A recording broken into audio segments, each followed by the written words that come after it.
Okay, I think Eric went over this with all of you, but press the button, green light comes on and your microphone is working, but please leave it off unless you're speaking so we don't have other noise. Karen and Sarah, you are both with us, is that right? I'm here.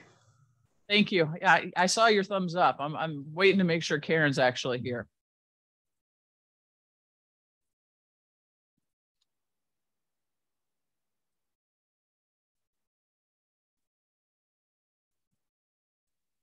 All right, well, does it look like we're having technical problems with Karen or?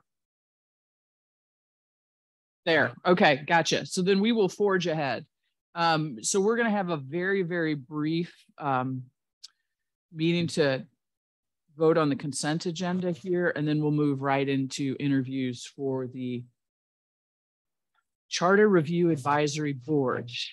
Got to say it over and over again so I get the right order of words. Still having a problem with that. So let's go ahead and we'll call this meeting to order, and Katie will call the roll. Here. Here. Here. Councilmember Smith. Here. Councilmember Alexander. Here. Councilmember Richardson. Here. Councilmember Hickson Shepard. And Councilwoman Hickson Shepard, would you mind calling for the approval of the consent agenda? Your microphone on, please. Thank you. I would like to call for the approval and adoption of the consent agenda. Second.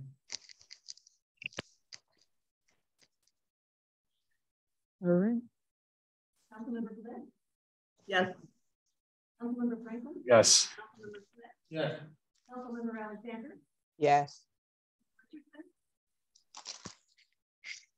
I can't hear if you're saying me. Yes. Yes, you've been called. Okay. Councilmember Richardson. Thumbs up. Councilmember Hickson Shepard. Yes. Mayor Arnold. Yes. All right, that concludes our, I told you to be brief, our very brief meeting there, and we will move on to the work session topics. And the main event is the interviews for the Charter Review Advisory Board. Some of you, I know David was here last time we did this. We've asked you to speak for 30 seconds. You have questions in advance, but after that 30 seconds that you have to introduce yourself, council members will then ask you questions. Council members both in the room and on Zoom will do that. So I apologize that they're going to be kind of behind you when, or maybe you can see over there. So we will start and we will keep time just because there's so many interviews to do. So if you feel like you're rushing you along, please know that we're giving the same amount of time to everybody. So thank you for being here. And Ms. Toni Hunt, we will start with you.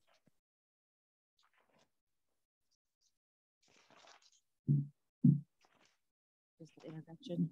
Yep. Good evening. Thank you for having this session here. My name is Toni Hunt. I have lived in Webster for 30 plus years. You know me as a former council member. I'm a current vice chair of the Planning Commission. Been on the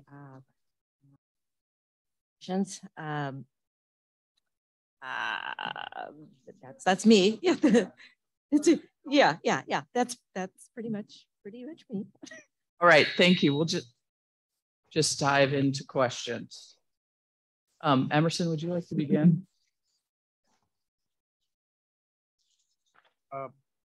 Toni, can you give me your initial thoughts on reviewing, updating the charter? What areas do you feel needs updating the most? I have read over the charter, and I understand when we did the vote, was it 4 years ago when we, called whether we should have these updates. I don't have any preconceived notions about what needs to be updated, but I do know the last one was done in 2000. It's been almost 22, 23 years. So there are probably issues that need to be updated within the charter. Want to see happen as far as I changes in the am charter? pretty open-minded. I know that there are issues that we've discussed through the years you know, award system and things like that that have been talked about. I don't really, at this point, I don't have any position on this. I'm pretty open to see what the community wants to do. Thank you.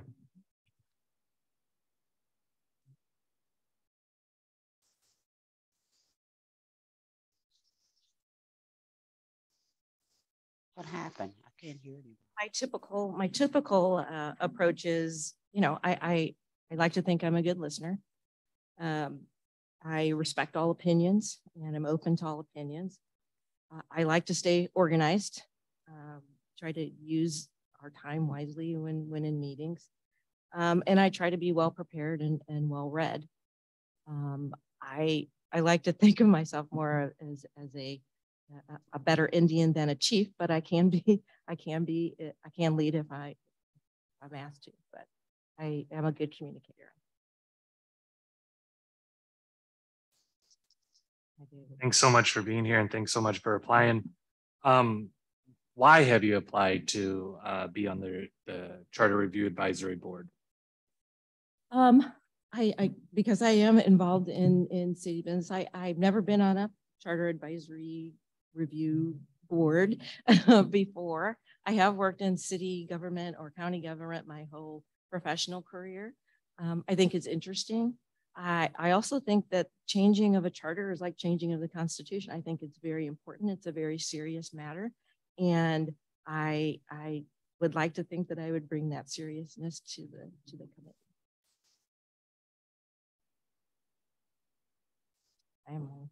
Could you tell us a little bit about maybe what types of applicants, qualifications, things you'd like to see comprise the Charter Review Board? What type of expertise we should be looking for? And just in sitting here and thinking about this, I know that I have been involved in a lot of things, and I know you are interviewing a lot of people. So I would hate to take away, you know, someone that actually wants to come out and do this, because I applaud that. But I think it's going to take a multitude of different constituencies of people, men, women, young, old, you know, black, white, all that kind of stuff. I don't know what the other applicants have to bring to the table, but I think it should at least comprise someone from every, you know, group in the city. You, Karen, do you have a question? Sort of in line with what you just said, how do you think the Charter Board could recommend changes to support the city's diversity, inclusion, and equity values? I don't really know. I have done some preliminary reading about changes in diversity and inclusion and equity. I know that there are suggestions of equity officer, you know, an equity officer. There's also things like the ward system, or changing the voting to a certain time so that you can involve as many people as possible. Those are all, I don't have any firm ideas, but again, that I would love to explore those means and those opportunities to, if we can include them in the charter, and if they are not appropriate to be in the charter, hopefully we can make recommendations to the council to maybe make policies to that effect. Thank you.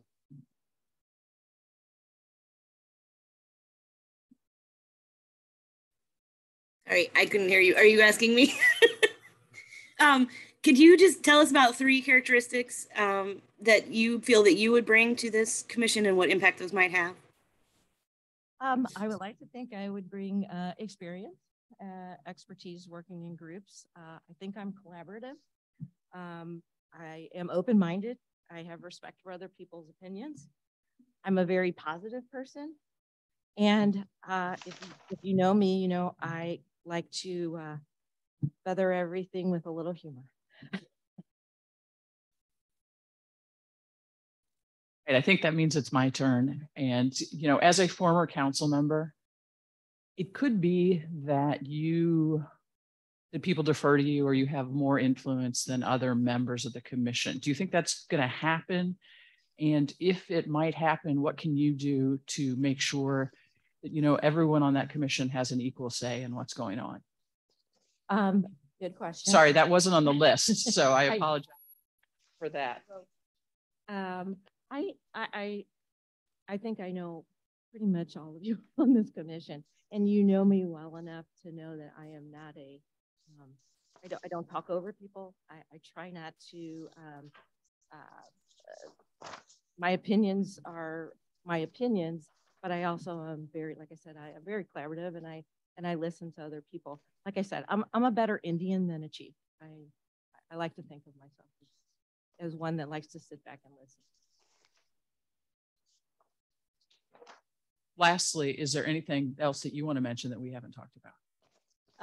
Like I said before, I know you have a lot of people from the community that may or may not have been on a board or a commission before. I would like the opportunity to be on the commission and just participate in the process and bring the skills and the knowledge that I know about the city and in charters and city government, city management. So I would just thank you. If not, thank you. But I would like to really be on this committee. All right. Yes, please go right ahead, Emerson. Can't hear Emerson. I'll start over. Have you ever participated in diversity, equity, inclusion, education, training classes? Not any form. Not any form. Not form. Yeah. Are you willing to attend training classes? Of course. Yeah. Thank you so much for your application and being here tonight. We appreciate it. Thank you. Thank you. All right. Madam Sarah Mayor. Riss, you are next on our agenda here today. Madam Mayor, if I may, just real quick for speakers, make sure that microphone is right up close because we can't hear you. Are we good? Is that good? Okay. Should I go with my 30 seconds? Hi, I'm Sarah Booth Riss, formerly the superintendent of schools for Webster Groves for 7 years, assistant superintendent before that. Lived in the community for, gosh, right at 20 years now. I know, it seems like time flew. And I retired about 6 years ago. Was one of the founders of the Alliance for Interracial Dignity. I've been on the Arts Commission for a year, and actually meeting at 7 in the morning just wasn't my cup of tea, as much fun as that was. And I think, you know, I do a lot of policy work with school districts and currently work for the Missouri Association of School Administrators, training new superintendents, working with school boards, et cetera, and work for educational equity consultants. Thank you very much. Karen, would you like to start us off this time? Yes, Sarah, hello, and thank you for applying.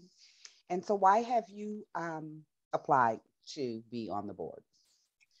You know, quite honestly, I read the charter like about 5 years ago, and there were some things in it I just felt were a little archaic. And I also want to make sure there's at least one voice from a group like the Alliance for Interracial Dignity, whether it be myself or just someone that has a strong passion for honoring diverse voices and diverse people in the community. I think that's something we continue to list as something we're proud of. And I feel like I could play a role in helping us make sure that that happens. Thank you. I think that's me. Hi, Dr. Riss, thanks for being here. Hearing that you've read the charter and spent some time with it, could you talk a little bit about what goals you might have personally that you're bringing to this this board in terms of revisions that might be needed? Sure. I just want to make sure we read it with an eye toward, are all voices honored? And read it with the eye toward, are these the policies and procedures that we want to have in place for a long future? You know, things like even pronoun use within some of the charter are simple changes. And you're like, do we really have to take that to a vote for the city? I'm not so sure, but I'm sure Neil would help us figure that out. I would love to see something related to the non-discrimination policy that's been written here. I would love to see that added to the charter, or at least talked about as being a possibility. That's really a core value of Webster Groves, and it really probably ought to be in our charter, or at least we ought to make a decision as to why it's not. Where does that belong? Also, I looked at the whole personnel area, And I just found it interesting. And I would love to hear from the people that implement that policy if that should be looked at or changed.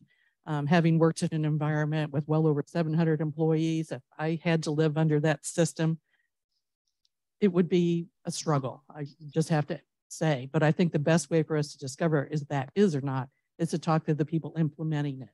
And I'm sure the staff have a list of things they'd like us to look at. And those are just a few things that really hit me at home. And also saying that we're going to publicize everything in the newspaper. We went without a newspaper for a while, and I'm not so sure people will read the Post-Dispatch or Current. Is there other verbiage that could live longer than the word newspaper?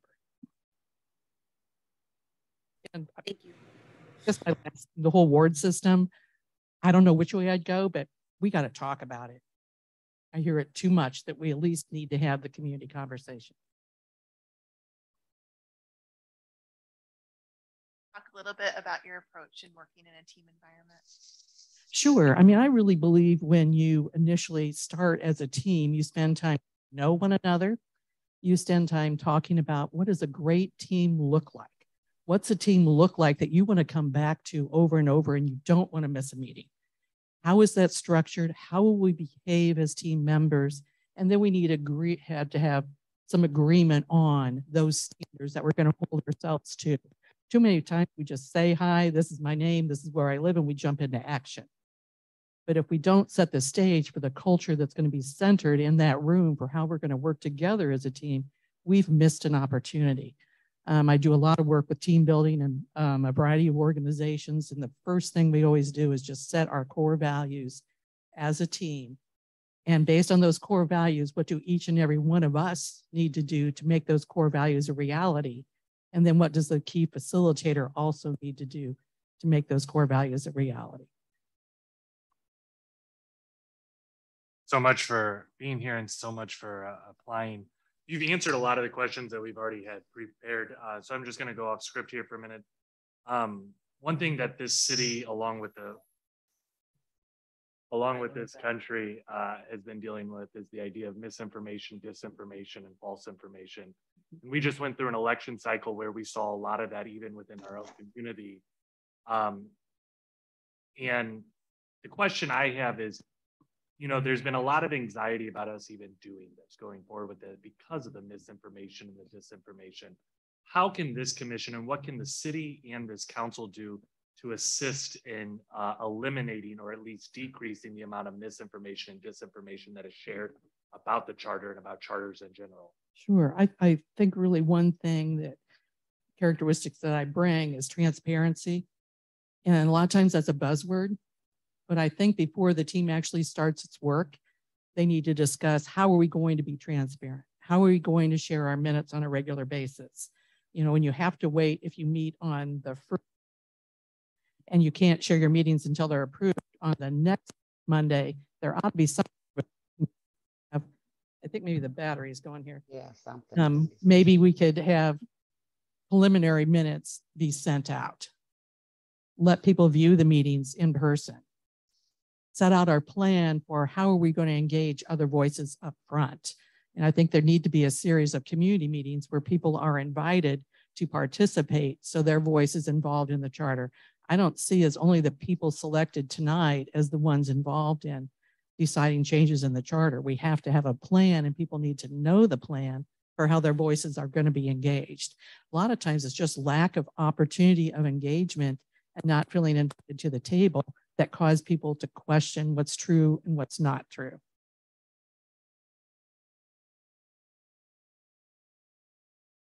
Thank you so much for being here this evening. What qualifications would you like to see or backgrounds and expertise of other members on the CRAB?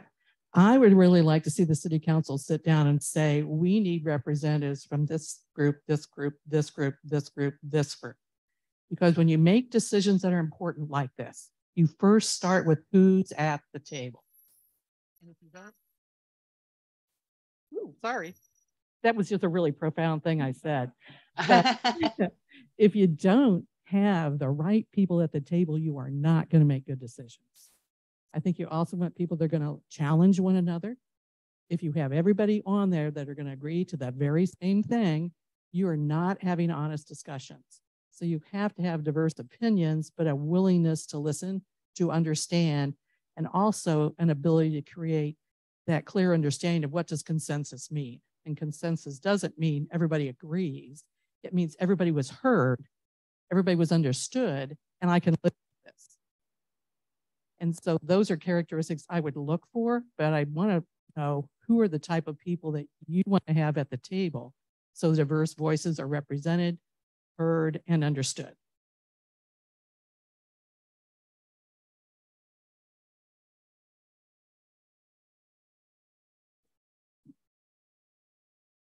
And can't hear.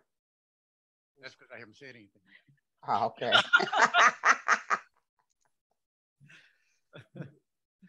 Sarah, would you describe your experience in working with diversity, equity, inclusion, education? Sure. I did the week-long Dismantling Racism Institute several years ago. 7 days, 6 nights, in depth. You stayed there, you lived there, you learned there. And then certainly through the school district have done 3-day institutes over and over and over again with our staff. And currently I actually facilitate those events for a variety of school districts. I just did the Arch Foundation downtown, did the Hotel Lumiere at the casino, worked with them. So I actually work for an organization now that does that work. I also just a couple of years ago went through the Crossroads training because I think it's important that you not only participate in one company's training, but you learn what other people are saying as well, so that I continue to grow in my efforts to provide good experiences for people and just also to live my life the way I feel like I should. So much. We've got about 30 seconds. So if there's anything else you want us to know, please spend that time sharing. Yeah, just in the, you know, it's hard for me to say this in public, but I also believe in being transparent. I mean, there is a possibility that my husband and I might move. We don't have a new place. We don't have a selection. I just want to be open and honest because I know you need somebody that's going to be there. Could be 2 years. The application, I think, said 1 in the question, but I feel like I got to be open and honest about that. And please don't run out and tell the newspaper or something that, you know, Sarah Riss might be moving. So thank you. I realize this is a public meeting. I know. Thank you very much. Next, we have Matthew Rody. I get there eventually, right? Thank you very much, Matthew. Most people don't get there. So. It's years of teaching and trying to figure out students' names, to be honest. And actually, the mayor remembers how that goes. So, anyway, go ahead, please. I apologize. I walked in after you finished your introduction. Yeah, there we go.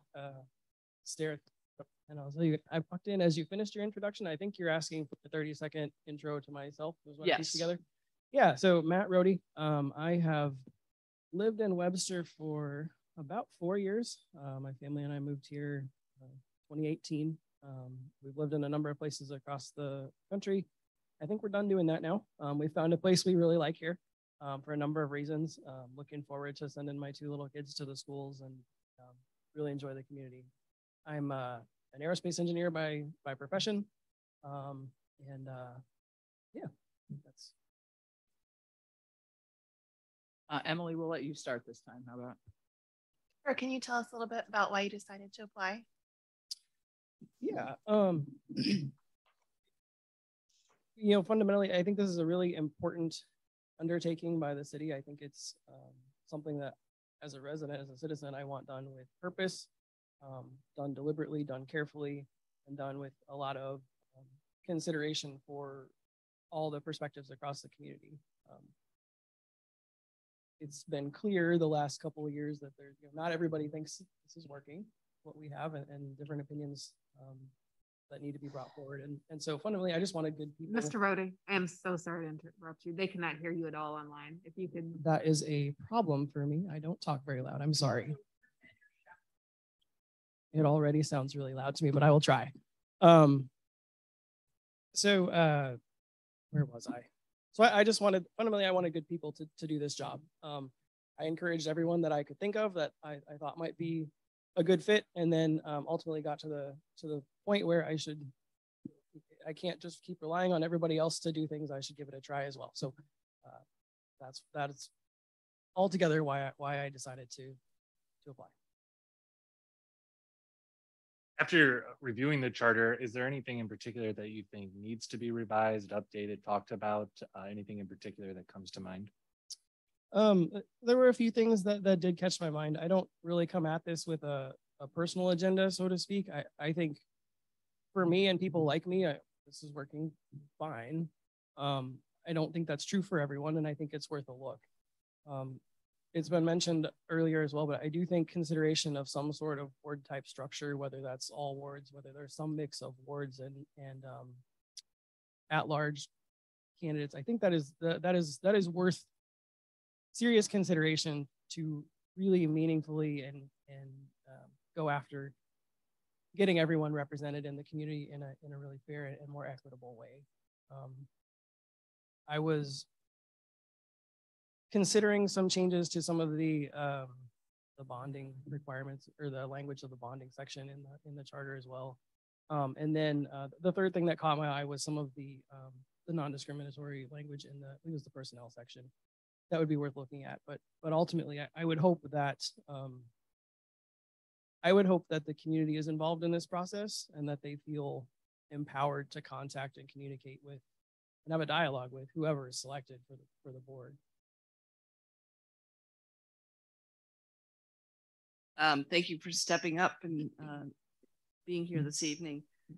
What is your previous experience of being on a board or other working commissions? And can you describe how you work on a team? Yeah, so at a government level, not really. I don't have it. Professionally, there's a number of instances that relate to consuming imperfect information and having to make the best decisions for the team or for the group going forward if you can. A more recent example would be one of the roles I have professionally relates to research and development strategy, setting the course for the entire company. I work for a fairly large company, so it's kind of can be a stressful undertaking when you start thinking about some of that responsibility. And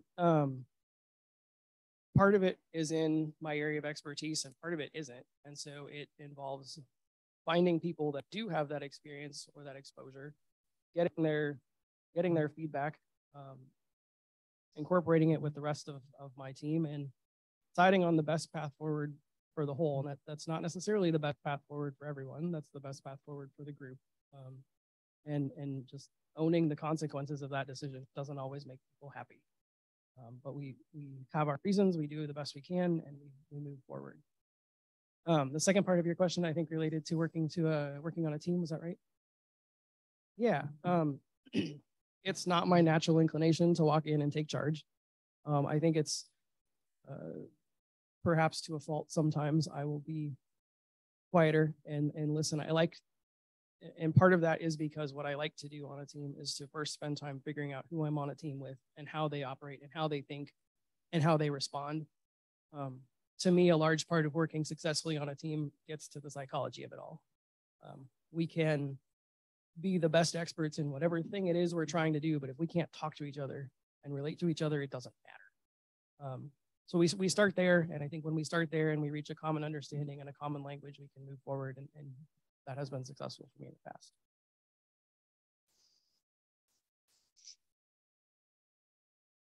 One question, have you participated in diversity, equity, and inclusion education?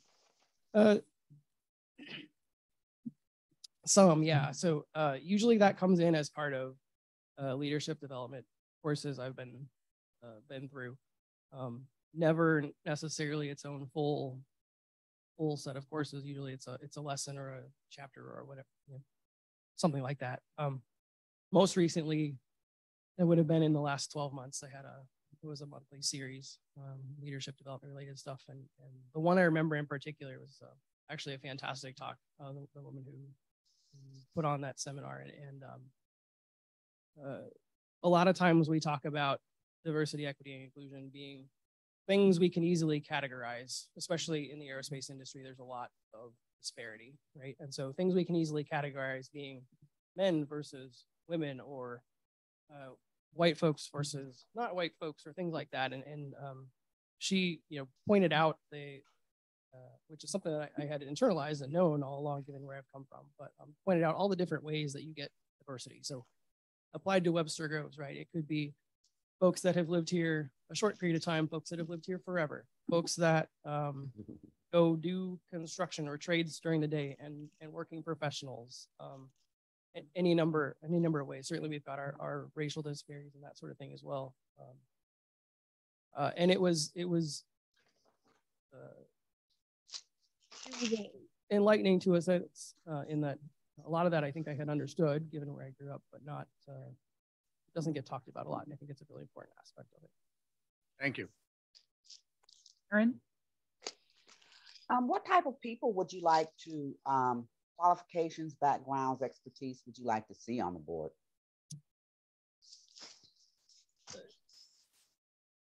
In terms of the makeup of the board, I think it's most important that they be folks who are willing to listen and folks who are willing to learn. I don't think anyone's going to come in with all the answers. Certainly folks that have had some exposure to public policy in particular, or perhaps the legal profession, might be advantageous. But I think it's most important to me that the board be made up of a real, no kidding, cross-section of the city in every way you can divide that. So do you mind me asking, you've referenced a couple of times considering where you came from or considering where you grew up. Do you want to share that with us? I probably am not that different from a lot of people, but I just grew up in the middle of nowhere in rural America on a farm out, 30, 40 minutes from anything meaningful. And it's by way of being a big city. It was, I don't feel like I've been put off by it or put behind by it, but there are certainly experiences that my kids are going to get to have here living in Webster and living in St. Louis that I never would have imagined. Mm-hmm. And I find that in my day-to-day profession, I don't encounter that many people that have that exposure. A lot of them come from larger areas or bigger schools or that sort of thing. And it's fine. We all work together. No big thing, but it was something that I would notice going to college, for example, right? So not a lot of folks that went off to go do what I did from where I graduated from high school, for example. A lot of them are still there. Thank you. We have our last question. Sarah. Thanks. Thanks for being here. Can you just tell us 3 characteristics that you hold yourself that you would bring to this this board and what impact they might have? Sure. Fairness, I try to treat everyone fairly and equitably, and I recognize that if you're talking about fairness for a group of people, particularly if you're making change, that's not necessarily going to always seem like change may not always seem like a good thing to everyone, right? We're looking for fairness as a whole. That may end up being seeming to some folks like the wrong decision, but that we're looking for the group. Transparency, which I think the last person mentioned a buzzword, but fair enough, I'll own that. But what I mean by that is whatever statement, decision, opinion I have, I will happily explain it, and I will have a reason for it. And that's I think that's just part of being ingrained if you've had too much engineering education. There was one other thing that I had thought of, but I heard the timer go off anyway.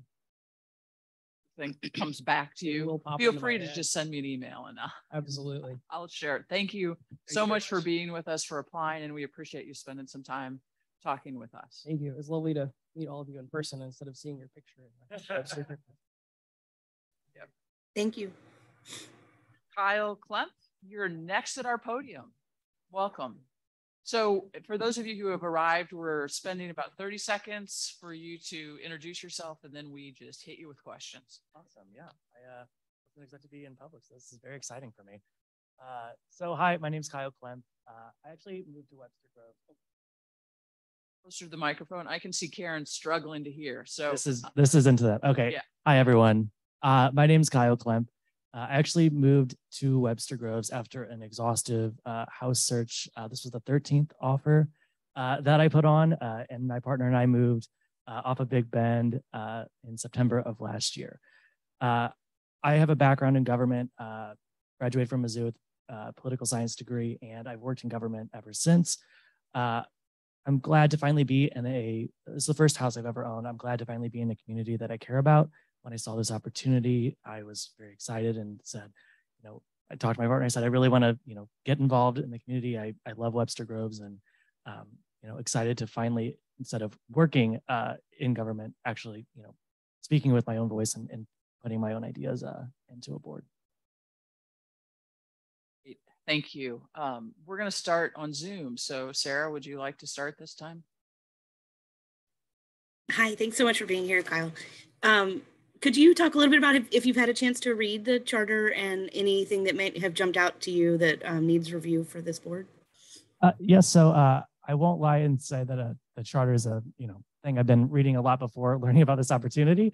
I have read through it. It is dry, but what would you expect from the charter of Webster Groves? I think it's important to realize a lot of the things that we don't need to change when looking at this in this process.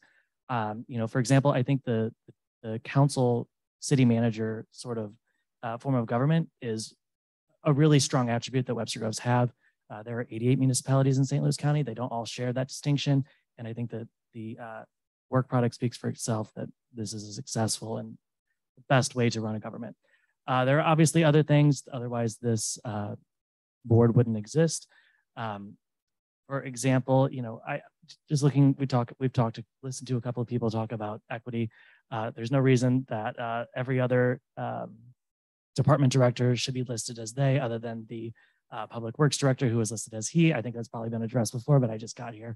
So sorry for the repetition. Other than that, there are some other things. For example, you lovely people get paid $20 and $25 per session based on charter. Any number that is not indexed to some sort of measure is never an intelligent thing to put into a document that lives in perpetuity. So that's a small thing.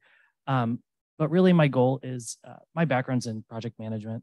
I view my role on this board, if I were to be selected, as someone who can bring together multiple ideas. I'm not an ideologue. I don't have, really, strong, opinions about what needs to change in this, but I find myself as a good moderator to listen to multiple viewpoints and take those and build consensus into what we're ultimately trying to do by this board. Yep, Karen's going to come now. Hello, Karen. Hello, how are you? I'm great. Good, thank you for being here. So I'm going to expand on, you just talked about considering yourself to be a good moderator. What other values do you think that you would bring to the charter? Give us 3 or more if you like, but at least 3. Of course, thank you. I already stepped on Punchline a little bit because my first one was going to be that I am a consensus builder. With my background, I like to consider myself, being able to listen to all voices, in any effort, whether you're, trying to rebuild a department or work on a new project or any new idea, you're always going to have dissent or people who say, well, that's not going to work. As long as you understand that that is always done in good faith and that you approach that with good faith, that is an effective way to move any project forward. So making sure that people are listened to and that their voices are being heard is very important, whether it's the people on this committee or the public that will ultimately be held responsible to. I hope it can come through, but I'm a very optimistic person. I'm very positive. I have a lot of energy, and whatever environment that I'm in, I like to bring that into it.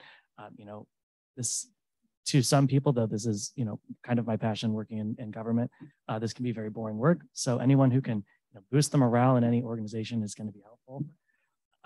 Sorry, I didn't mean to get so many laughs, but I hope that's good. Thank you.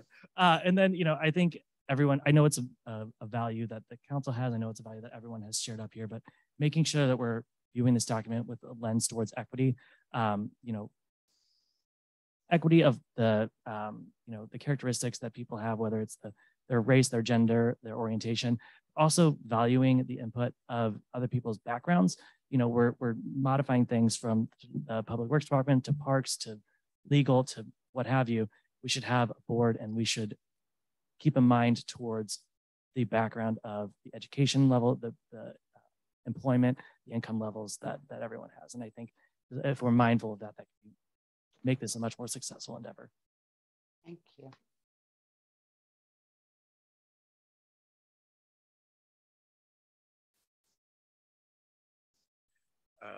You mentioned that one of your strengths is project management. Mm-hmm. How would you bring those skills in working on a team? Of course. So we're going to be working with, I want to use this number, and if I'm wrong, I'll be really embarrassed, but we're going to have 9 people on this group. Okay, thank you. It's very nerve-wracking putting a number out into public. We're going to have 9 people. That's 9 personalities that potentially butt heads. However, a group of 9 people who all have the best of intentions are going to create something well, as long as they're all listened to. And that's been my ethos in every project that I've worked on. I currently work in St. Louis County government. I have worked in government for, as I mentioned earlier, all of my life. Every effective government is responsive to the people, listens to public opinion, and listens to public opinion, but doesn't let Twitter influence their decisions, because Twitter's not real life. But having a person who can stay on top of the tasks, making sure those minutes are being done correctly, making sure they're being placed onto the website, done accurately. I mean, just small things, whether, I consider myself very good at Excel. So, whether that's someone who can, just kind of be the back end to this process, I think is a valuable skill to bring to the table. Thank you for stepping up and being here this evening.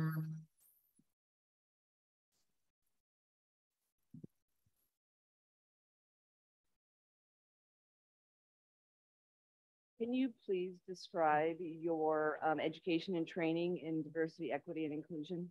Yeah, so as I mentioned earlier, I work for St. Louis County government. We have weekly DEI trainings that are basically facilitated conversations on a variety of different topics. So it's definitely something that I have been aware of, and something that is an important value of any employee working for St. Louis County government. I'm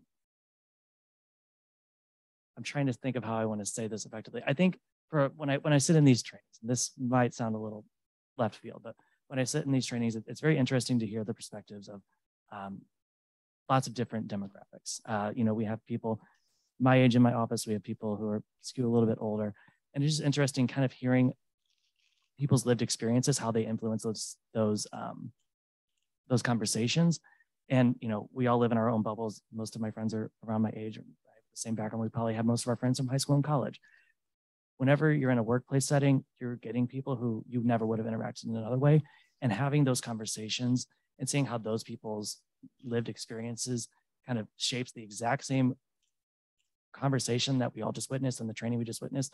I think that was the most eye-opening thing for me, and just understanding that every person has had a lived experience and that you need to respect that is kind of the biggest thing that I took out of those. Thank you much for being here and for applying. I want to thank you for talking about the strengths of our charter. I think too often that gets overlooked, and I'm probably the biggest culprit of that on this council. So thank you very much for pointing out the strengths of what we already have. One thing I'm going to go off script a little bit and just ask you, because this document does live in perpetuity and it's about the future, how do you envision, or how do you think that that this commission can include and incorporate and bring in younger families, younger people into the process in order that they are included in whatever it is that comes out of the commission? I think Webster Groves does a great effort at, whether it's put on Facebook or put on YouTube or all of that. We do a great job, and honestly, our social media is very responsive, which I think people appreciate that, and that's one answer to your question. But what I also want to say is, I've lost my train of thought, and I apologize, but it lives in perpetuity, like you said.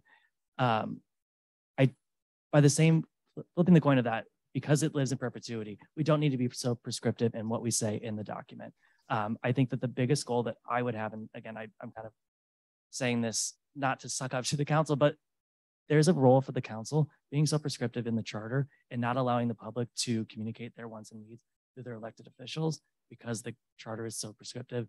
I think is a small failure of the charter, but that's something that we can address, and making you all more accessible, though you're only getting paid a maximum of $600, which I disagree with, is something that I think we should take into account.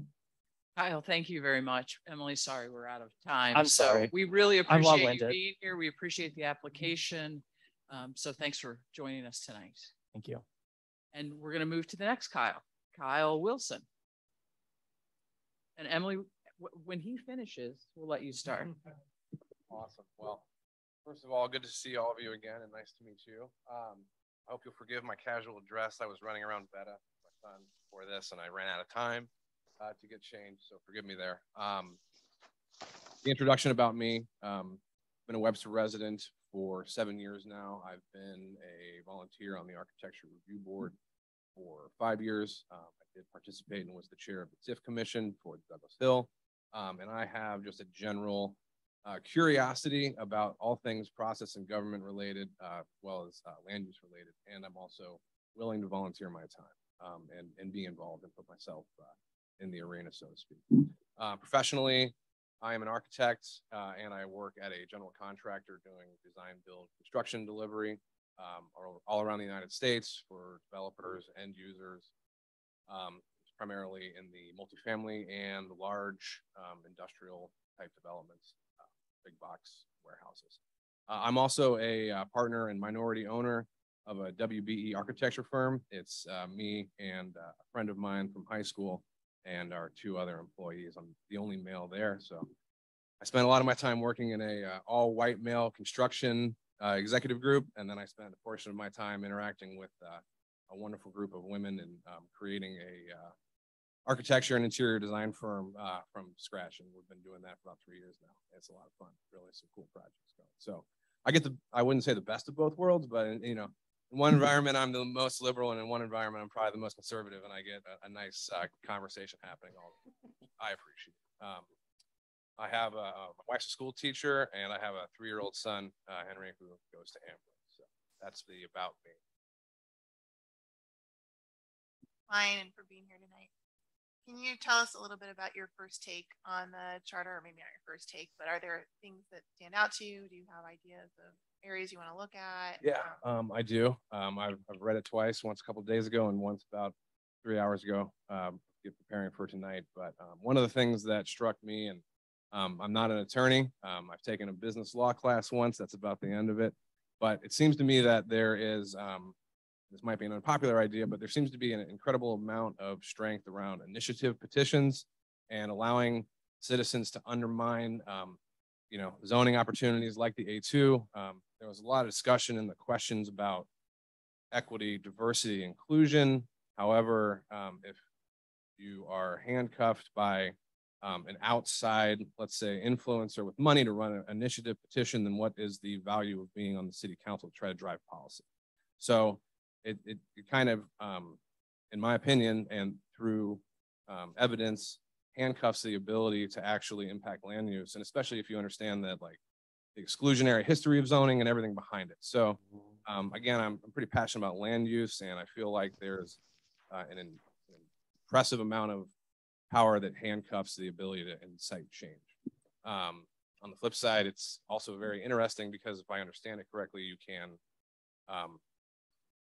create an ordinance through initiative petition. And so, like, reflecting right on, like, I've been on the ARB for 5 years. I've seen what people have had to say about the ARB and their experiences there. And you could potentially create an initiative petition to eliminate that by ordinance and eliminate that for whatever its value may or may not be as a subject of opinion. So I don't know. I found that to be very interesting. And I feel like if that changes, it forces people who want to make an impact to get involved and participate and run on a platform as opposed to be on the sidelines and influence policy through advertising. Our initiative and referendum process in our charter is a lot easier in comparison to other municipalities. So I'm glad to hear you mention that, Kyle. But you were the chair of the TIF Commission. What what experiences or lessons did you take from that, and how can you use that if you were appointed to this commission, do you believe? I mean, I have a fairly thick skin. I imagine this would be a little less dramatic, but just, you know, knowing how to be prepared, be available, be researched, be committed to the process. So, you know, I dive in with all of my energy and things that interest me, and I'm really interested in becoming more knowledgeable about all of this and having an influence in the discussion and trying to help and learn other new ideas. Like I was really, Kyle, a lot of his things that I hadn't thought about are very exciting. And I really appreciated his comment about the pay. I was surprised. I could not believe. So, you know, I think that experience, just the willingness to be available, the willingness to be open, and be a participant.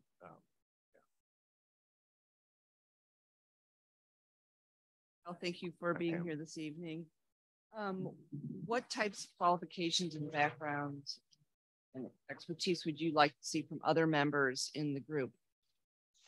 It's a great question. I guess I don't really have to say I have any expectations, right? I mean, it'd be I enjoy meeting new people all the time. Part of my job as a kind of seller doer in my role, I meet tons of people all the time. I enjoy collecting stories about people, and so interacting with others. I have no expectations about who they should be. People with backgrounds in law, in leadership, obviously economic policy, government policy, those obviously are going to be very strong value adds to the commission. Business owners, people who, whether they own businesses or are large employers in the city. You know, I don't know if city employees are allowed to join this, right? I mean, they have certainly an opinion about what happens, and you know, that would be interesting. But there are a multitude of stakeholders across the city that have you know, opinions, insights, ideas, things that maybe no one's thought about or they've wanted to, you know, throw out there that could, you know, continue to enrich the city through its government and its processes.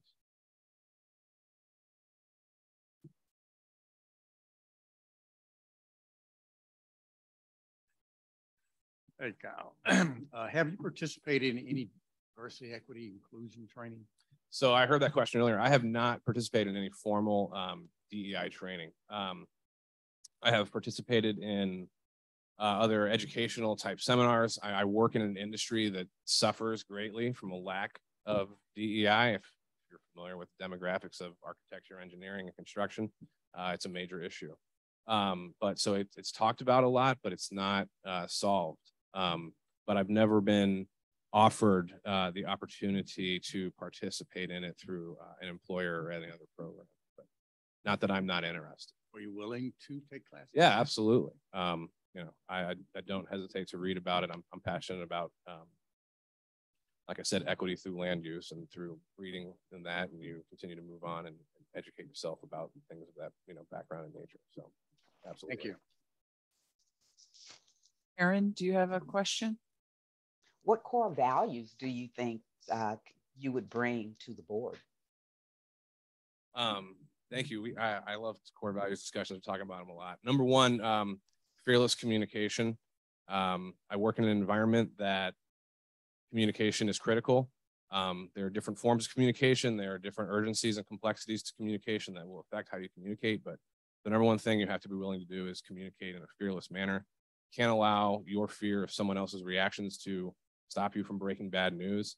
We do this all the time. Cost issues, lead time issues, accidents on jobs. Like, you cannot be afraid to give bad news because it will only, you know, bad things don't happen with time. So being willing to say things that are unpopular, being willing to challenge opinions, but being willing to have a communication manner that is, you know, fearless. Some of the other core values are just, I'm a big person of just enjoying your life. Like, you know, it's, if you're not enjoying everything you do, you got to kind of get recentered and refocused. So having a good time and appreciating every experience for what it is, being very present, that's a very big core value for me. And then being all in. So when you commit to something, you do it. You're going to engage. You're not going to do it at half speed, and that's really important to me and also to the people that I work with. If they're not in it at the same intensity, energy, and focus as I am, I would I would try to push them along to get engaged. Feel trying to talk to it. Yes. Screen Well, over there. You know, they stayed home, so they're going to have to adapt to the rest of us, right? Yeah. We don't have a whole bunch of time left, so if you just have any last thoughts that you'd like to share with us, please feel free to do that now. No, thank you. I think one of the great things is that there are plenty of opportunities for people to get involved. I don't know how well applied for those things are. Like I know it can be a struggle to find members for the ARB. So I mean, for what this is, so I just appreciate you creating these opportunities, taking your time to administer them, and then letting everyone who's willing to participate have a seat at the table. So thank you. We Yeah, appreciate good to see you everyone. applying, being here. Thanks, Kyle. And I believe our next applicant is on Zoom. Is that right? Mr. Ronald Worthington.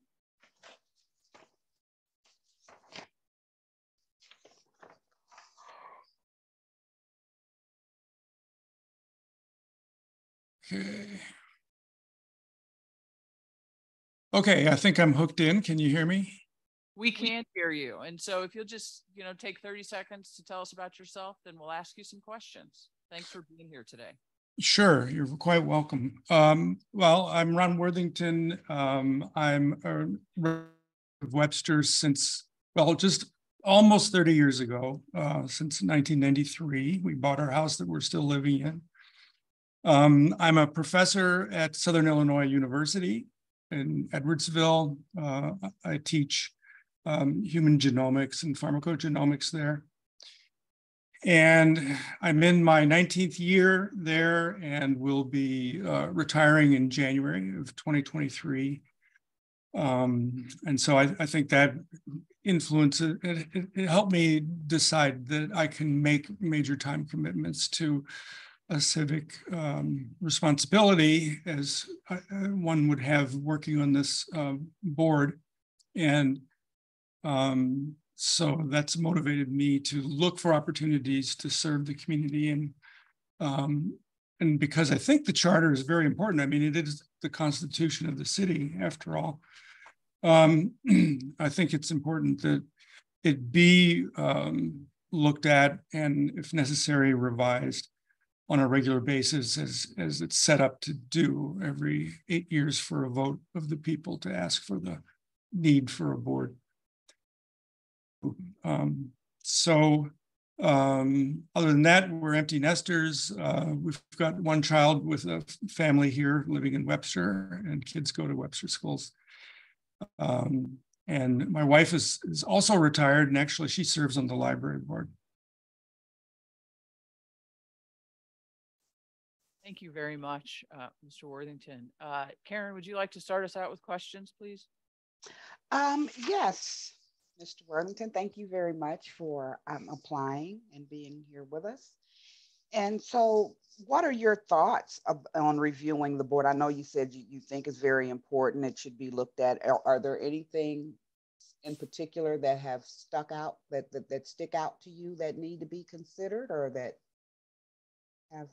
Well, I've to be honest, I've read the first 6 articles and then the 10th article on boards and committees, and I haven't gotten to the rest yet. And in those, among those articles, I really have found nothing. I mean, I have no legal, experience or expertise, and but beyond that, I've found nothing that was egregious in any way.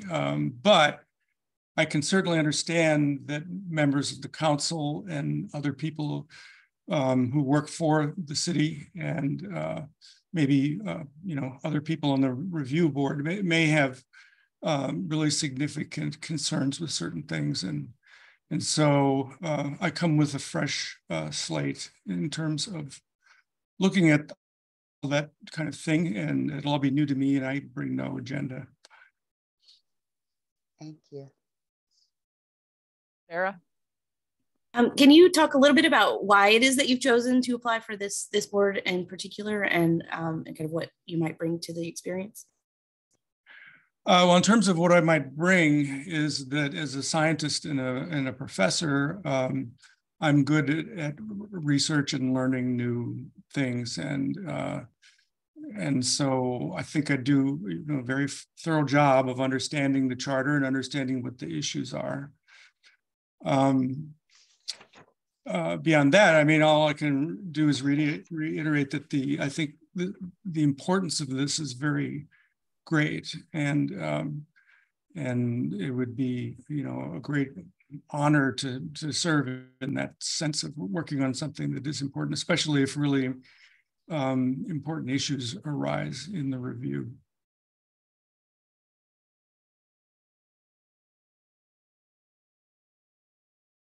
Talk a little bit about the core values that you would bring to the process. Yeah, sure. Well, the first value I have has to do with the community, and I really believe that the community consists of good people with good intentions, and that's a good setting for improvement and for the future for my children and everybody else's children's future and so forth. So I think there's a lot of potential. That's a core value. I think that if in fact there are conflicts between regulations in the charter that exist and the aspirations of the citizens of, all segments of the community included, I'm confident that they can be reconciled in a reasonable and mostly mutually acceptable way, sort of a non-zero sum approach. And I think that's possible in almost all situations. And then finally, I just think that there's a really bright future that can be realized, and that all segments of the community can participate and achieve in that because of the special nature of Webster Groves. And thanks so much for applying and for being here tonight. And congratulations on a retirement this coming January. Thank you. I just had you talked about the uniqueness of Webster Groves, and you've obviously raised your children here, and you have a child that is raising their family here. What makes, in your mind, Webster so unique? Well, the community is very, very friendly, and I'm speaking about all of it that I've been exposed to, and there's a history of wonderful, self-owned commercial enterprises that do extremely well and bring in customers because of the value added that they bring in their great ideas and their great talents and so forth. So it's kind of an attractor for that sort of quality in talent. And I think that's, it's also true, I think, for aspects of service in the community, for example, the teachers and the folks at City Hall that we've worked with over the almost 30 years. So, it's just this general sense of unusually high quality compared to other municipalities in St. Louis, basically. Thank you very much, Ron. Mm-hmm. Ron, thank you again for stepping up and being with us tonight. Could Sure. you describe your typical approach when working on a team? Yeah, so my approach in working groups and committees and so forth, and I've certainly worked on a lot of them, is when there are conflicts or agendas from people that are conflicting with each other and appear to be irreconcilable. I want to work towards a consensus, and I want to try to convince my colleagues that there is a way to find a consensus, and usually there is. Now, Not always, of course, but usually there's a way to find the common denominator and common thread and make everybody aware of that and say, okay, this is what we really have to focus on, and how can we compromise to get there. And I'm talking about the judgments of the committee and not the larger picture of this planning the future for the city or anything like that. Thank you very much. We're actually, well, I'm going to let you ask the last question, but I'm going to ask for the response to be relatively brief if we can.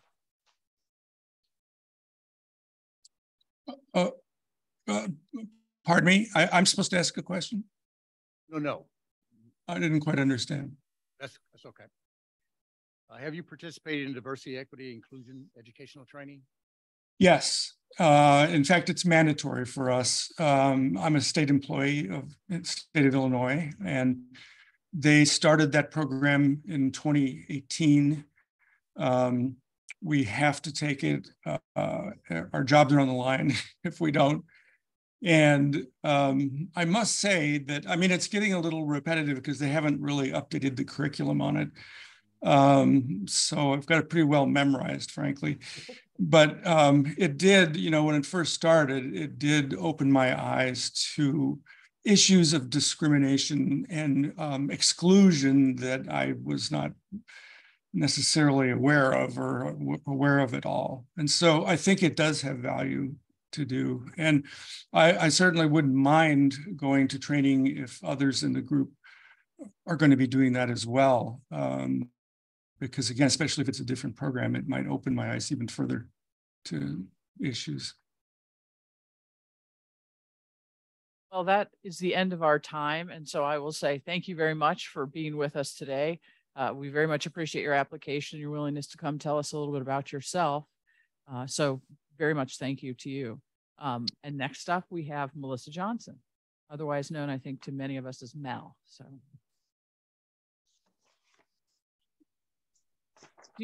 Were you here? 30 seconds about yourself, and then we'll ask you questions. Okay, great. Yes, Melissa Johnson. I do go by Mel to many people. I am a resident of Webster Groves for the past 15 plus years. I have 3 kids in our school district, 2 different schools, Hickson and Edgar Road. Professionally, I am a financial controller. I work in media, and I have been in that business for 20 years and worked from a promotion and marketing side into the business side. Which is really where my brain belongs. So that's a little about me. Great. Yeah, that's right. No one has to use the full 30 seconds for that. We're, as you can tell, we're running out of time for questions.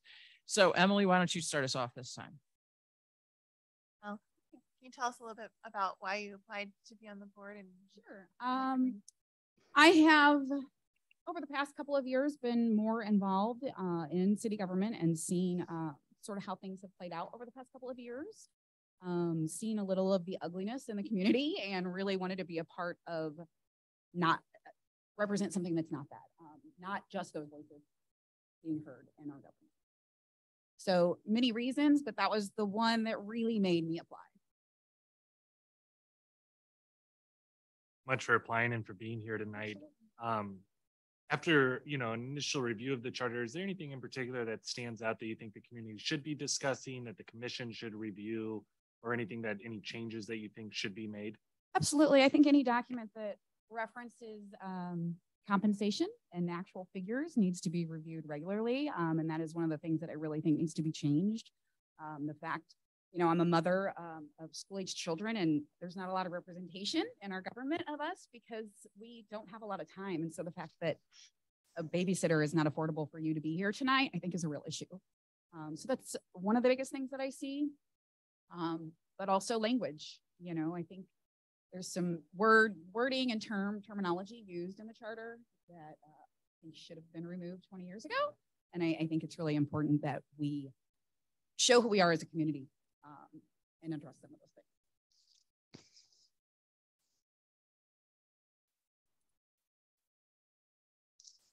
Could you describe your experience of being on other boards or teams and how you approach working on a team? Sure. I've served on a couple of boards in school, in the school settings and in a political setting, a couple of different campaigns that I've worked on.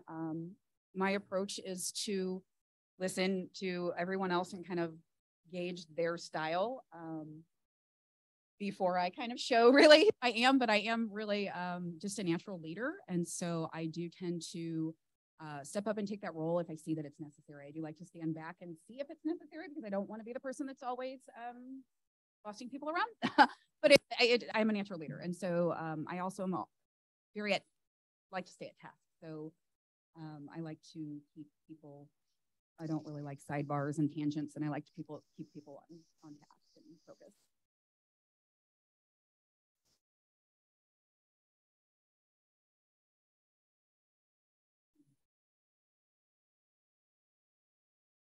Participate in any diversity, equity, inclusion training? No formal training. Unfortunately, I've been offered witnessing whiteness twice, and because of work commitments, I have not been able to do it. I am a member of the Ethical Society of St. Louis, so I've participated in many discussion groups and forums there, and also as a member of the district equity group. I've participated in book discussions and other things like that. I also, really with my kids, we really try to walk the walk. My kids just got back from an inclusive camp, and so it's gender inclusive, and they do a lot of supporting with trans kids. So it's definitely something I'm trying to, again, raise our kids to really know those values. And again, part of that is being members of the ethical. Oh, for sure, yes, absolutely. Sarah, would you like to go next? Sure. Hi, Mel. Could you tell us a little bit about what other qualifications and experience you would like to see represented on the board by other members? Maybe. Yeah, that's something I hadn't thought about. You know, I think it's really important just to have a diverse group. I don't have an idea of, you know, I come from a financial background, and when I was reading the charter and a lot of the special bills and just tax stuff really bored me. So I think it's very important to have someone with that knowledge. And I know that you know, the city attorney will be there for those kinds of things, questions regarding anything like that. But I think it's important for that somebody to have a background that understands, I guess, municipal revenue and budgeting. And yeah, I think just important that it's a very diverse group. Sorry. That's okay. And it's going to be Karen now too. So. Okay. Hi, Mel, and thank you for applying. Can you tell me, how do you think the charter reviews the board's recommendations and changes may help the city in addressing diversity, equity, and inclusion?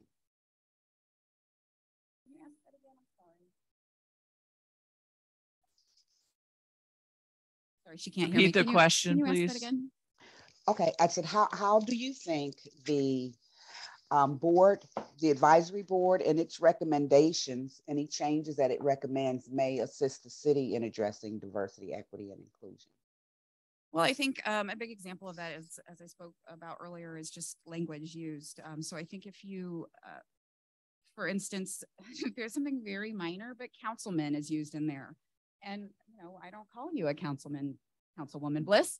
So I think little things like that matter. Again, just reflects who we are as a community. And when we make little changes like that, and when we notice things like that, I think that, again, just is important in progressing our community for everyone. It's back to me now. Okay. So, and you know, actually, you're really good on time. So I am going to just ask you if you want to share anything with us that we haven't talked about that might be important in decision making. I think like I like analysis. I have a background, as my application says, I have a background in legal analysis. I really like comparing things. I would love, as I was reading the charter, I'd love to, you know, certain things I definitely question, oh, how do other municipalities do this? And, you know, what is Maplewood doing and certain things? Things I question, I'm like, well, maybe that's normal. So I like doing that. I do that, you know, it's part of my job. I'm a financial controller, and I dig into problems and really break things apart and really like to, that's fun for me.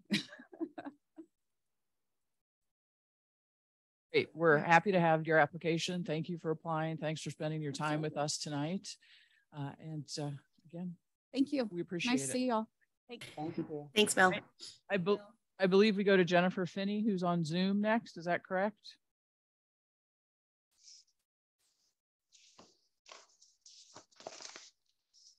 Hello. Hi, Jennifer. Welcome. Thank you. So as we've been doing, 30 seconds about yourself, and then we'll go ahead and ask you a series of questions. Excellent. So yeah, my name is Jennifer Finney. I use she, her pronouns. I'm a native St. Louisan, and I have an engineering degree. So I started my career working as an engineer. Since then, I have transitioned and I've gotten a master's in counseling, and I'm a career counselor at Washington University.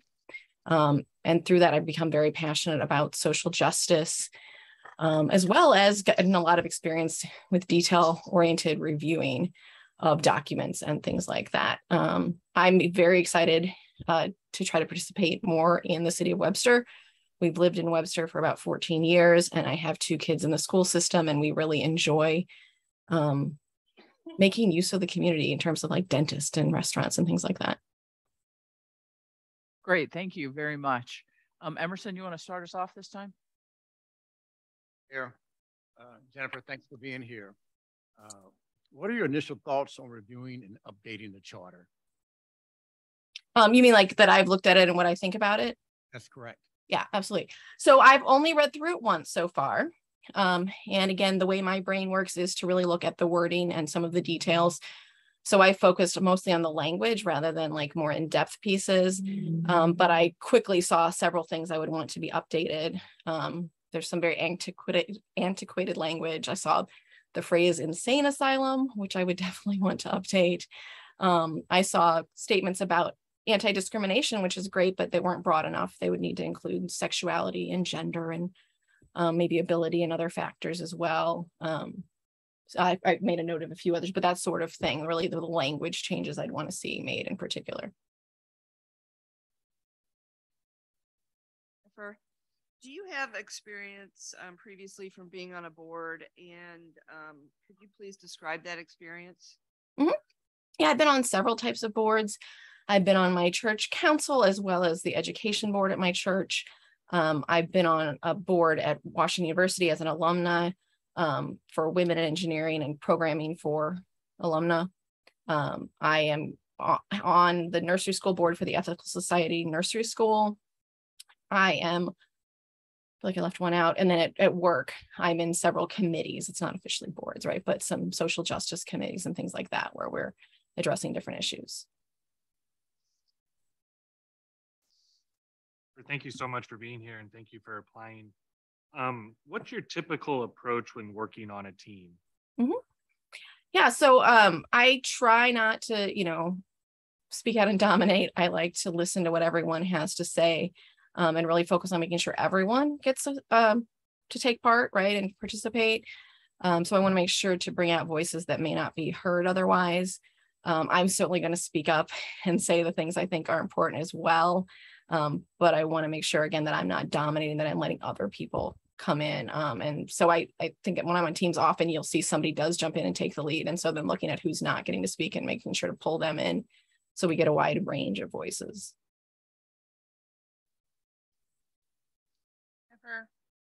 Can you talk a little bit about diversity, equity, inclusion training that you might have done at Washington University or elsewhere, and then also kind of tie that into how the Charter Review Advisory Board might be able to make changes that help promote those values in the city? Mm-hmm. So I've had a whole bunch of diversity training. Luckily, I've been very lucky that way, and I really enjoy continuing it. The biggest one is going to be that I did go through Witnessing Whiteness with a group in Webster, which was excellent. Well, actually, the biggest one, would be my master's in counseling, was highly social justice focused. And so there was a wide range of things that I did through that program, as well in my continuing education. I didn't say before, I'm a licensed professional counselor, so I've had to go through training for that as well. So there's many pieces there. But the more ongoing things are going to be through work, definitely. The most recent is we did Safe Zones training to help make it more welcoming for students. But it's a pretty regular part, and I'm always looking for more ways to participate. I know one of the related things was about the board. I would welcome a chance to do more with the board because I think doing it as a group could be a really good way to put us all on a kind of level footing with that. Did I miss one other piece in there? All right, Karen, I think you are next up here. So hi, thank you for being here and for applying. And you are a very busy lady. And this is a significant time commitment. So how do you think you'll juggle that? Are you okay with the time that's required for this? I mean, apparently you are because you applied for it, but. Yeah, I'm definitely okay with it. My concern would be just when the meetings are. I assume they're going to be scheduled around the availability of the participants, in which case I'm not at all worried. If there's already a plan and they're going to be, every Thursday night, I have to work a certain Thursday night, so there's definitely things I have to work around. I work a normal business schedule generally, but I have, occasional evening events, like when we have a career fair. I also teach a class, which is only like 4 nights in the semester. It's not a lot, but I'll have certain things I have to avoid. But yeah, otherwise I don't have any concern about it. I'm looking for something that I can spend some time on. Thank you. Sarah? Hi, Jennifer. Thanks so much for doing this, for being here, for applying. Could you just describe 3 of your core characteristics that you would bring to this board and how those might apply? Okay. I had seen it worded as values, which I was actually struggling with. Characteristics is maybe easier, but I may kind of skew it a little bit that direction. That's fine. So in terms of this board, social justice is the big one. That's what brought me to this, is how can I help promote that in Webster? I do think Webster does a good job, by the way. I'm not saying it doesn't, but I know we can be viewed as very white or upper class or different things. So I think trying to look at that lens and how we can be more inclusive social justice wise is a big one. Another one related to Webster, again, I'm not even sure the right wording on this, but we chose to live in Webster because of, the community feel, because of the, not even small town, but that community feel. For us, the word is actually walkability. So again, we really like it because our kids go to the local schools, they can walk and bike. We walk to the dentist, we walk to restaurants. So yeah, being able to really feel like a community and not suburbia. And then related to that also, not as much to this board, but maybe, is environmentalism. We really care about that. And so again, that walkability piece comes into play for me, the fact that we can do things without always having to use cars. Again, I don't know if that's a big part of this particular review, but it is still an important factor as we're considering things, how public transit works and things. That's great. Thank you. So just want to give you a little room here. If there's anything we haven't talked about that you would like to mention as we are making decisions, please, this is your moment to do so. I think the final thing is just, I am really excited about this opportunity. I think the most important thing, though, in my view, is that this is a diverse board. And so I certainly don't have a sense of who all has applied. I hope we get a wide range of candidates. And so I can understand if I'm fulfilling the same role as all the other applicants, I would much rather pick a wider array than have us all be the same. But I am really excited to have the city thinking about, the general process, but again, specifically where social justice can come into play and make us more equitable. I have not had a lot of government, maybe even interest when I was younger, and then experience as I've gotten older. I haven't felt real qualified for like a more public role, but this is a role that really spoke to me. Again, I feel like some of my detail-oriented skills fit in well, where I can do some review and really think about some different views. So I think I would do a good job, but I also imagine there are a lot of other candidates. So I hope you get a good representation. Thank you very much. We really appreciate you being with us tonight. We appreciate the application and clearly your commitment to our community. So thank you very much. Thank you. Mr. Dribbin, you are next on our list here. Paul Dribbin.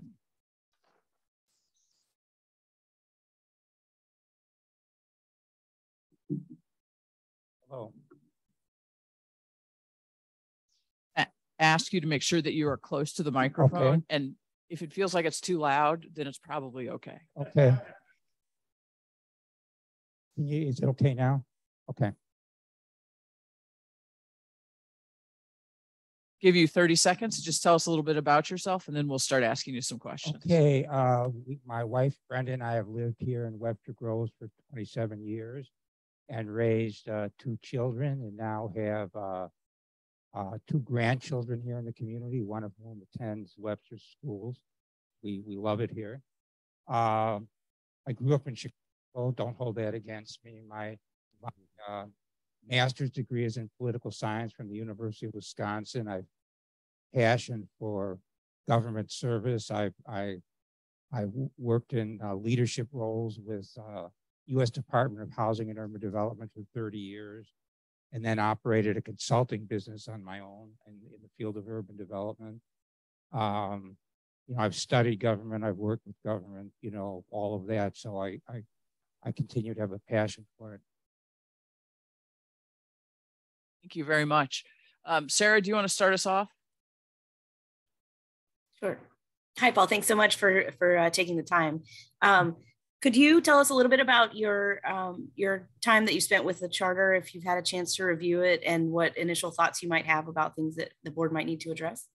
Yes, I have looked. I have gone through it once and made a few notes. I agree with what some of the folks before me have said about the language. That's clear. But equally important in you know, I believe equity, as the 2 previous speakers have said, equity is really important. And I don't go into looking at the charter like that I've got the answers right now. I think it's got to be part of the discussion.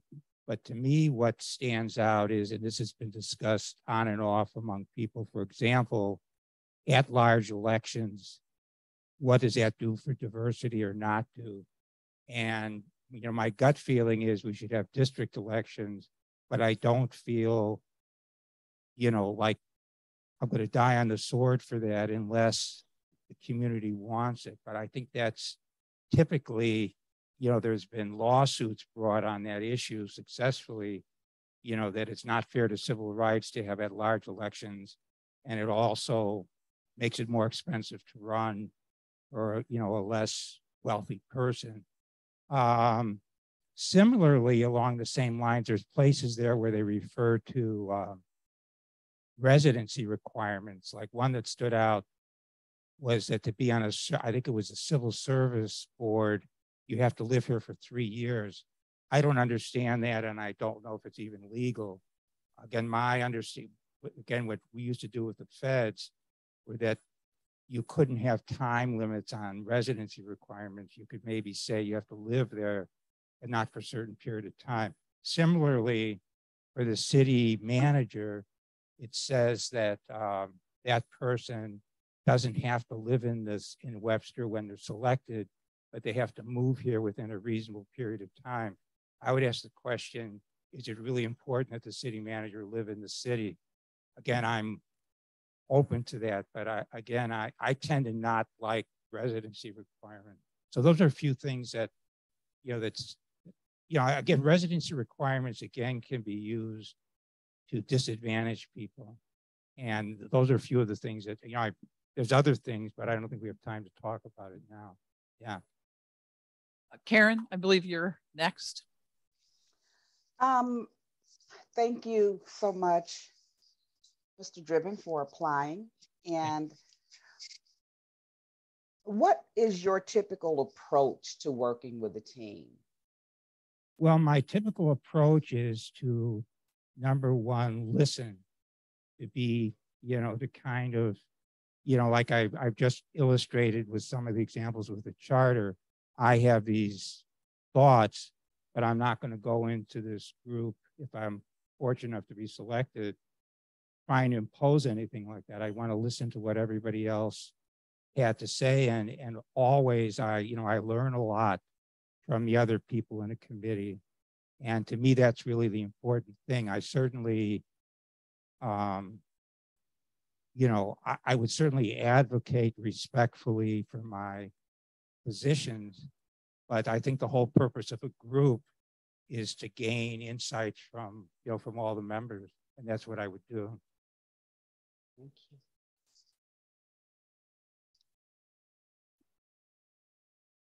Thank you for being here, Paul. Thank you. Can you, have you had any, participate in any diversity, equity, inclusion training? Well, yes, I have through HUD. And as a matter of fact, I was trained to, one of the things I was trained to do was to work in the civil rights arena with housing,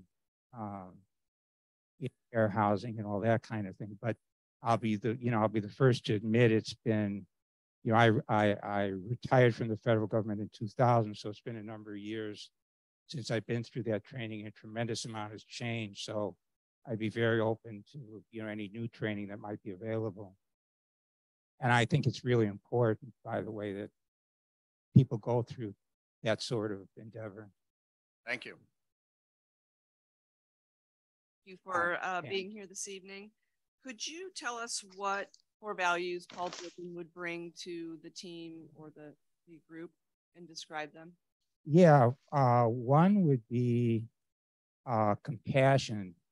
I think we have to show concern. I think there's been too much divisiveness. We have to show concern for our fellow citizens. Another one would be honesty. I always regard myself as being honest. And even if it's not always, to my political benefit, let's say. And third, I would say is hardworking. That I work very hard and diligently at whatever I do. And I'd certainly put that into this effort. Thank you. Well, thanks so much for being here and for applying. We appreciate it. Can you talk a little bit about what types of qualifications or backgrounds or experience you think that this council should look at in appointing members to the CRAB? I again would agree that the primary thing is that the group should be really diverse. It shouldn't be all one sort.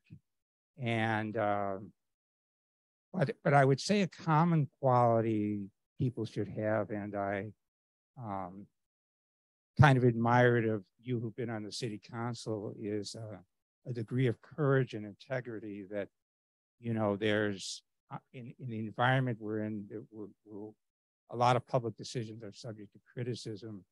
And I believe, you need to stand, if you believe your decisions are well-reasoned, well thought out, for the benefit of the community, you need to stand behind those. So those are, I think, the important qualities. But again, in the effort of diversity, I think that's really, really important.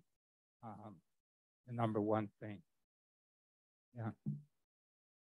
On that thread, are there ways that the Charter Review Advisory Board could make recommended changes that would help kind of move that mission of diversity and equity forward in the city? In the city, it's along the lines that I said, that, for example,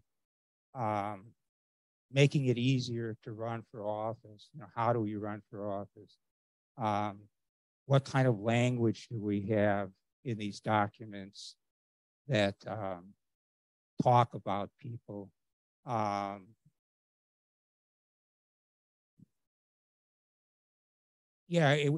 When I look at it, and that's frankly my major interest in this. I think there's a lot through policies we can do that would at least move the needle forward a little bit in the subject of diversity. Open elections, cutting down some of the barriers to office, cutting down on residency requirements. Those are the things that come to mind immediately. We've got about a minute remaining on our timeline here. And is there anything else you'd like to share with us as the decision process goes forward? No, you didn't ask me this question. You've asked some of the other people, but I have served on a number of boards in Webster Groves, and frankly, I don't even remember the name of the committee, but it was this committee that recommended future development after the Mills project, and then there was the mayor put together a committee to look at future development, and we talked about it a lot, and we hired a consultant and had public meetings and so on. And I was part of that group. I've been on boards in various nonprofits. I've been on boards with a major housing group, National Affordable Housing Management Association, and been on some political boards. So all of those kinds of things, you know, I've had a lot of experience. So I guess that's what I wanted to add. Thank you very much. We appreciate you being here. We appreciate your application. And again, thank you. Thank you for your time, and thank you all for your service. Mayor Welch.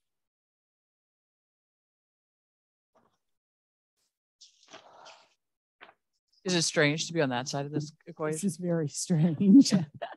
Thank you very much, though, for interviewing me this evening. I gave a lot of thoughtful consideration to applying for this commission, and I struggled with whether I should apply or not.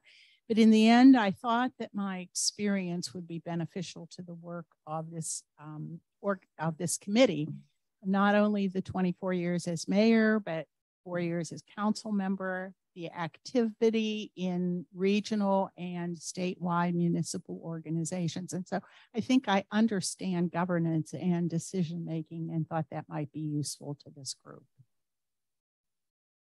Great, thank you very much. Emerson?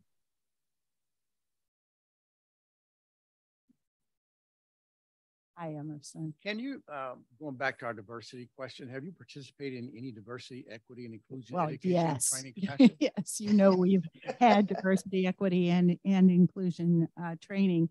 And I also want to say that my history with the Black community goes back a very long way. There's been a lot of commitment on my part to diversity. There's a lot of concern for DEI. I was the one who started the community conversations about DEI that led to the steps that we took going forward. Thank you.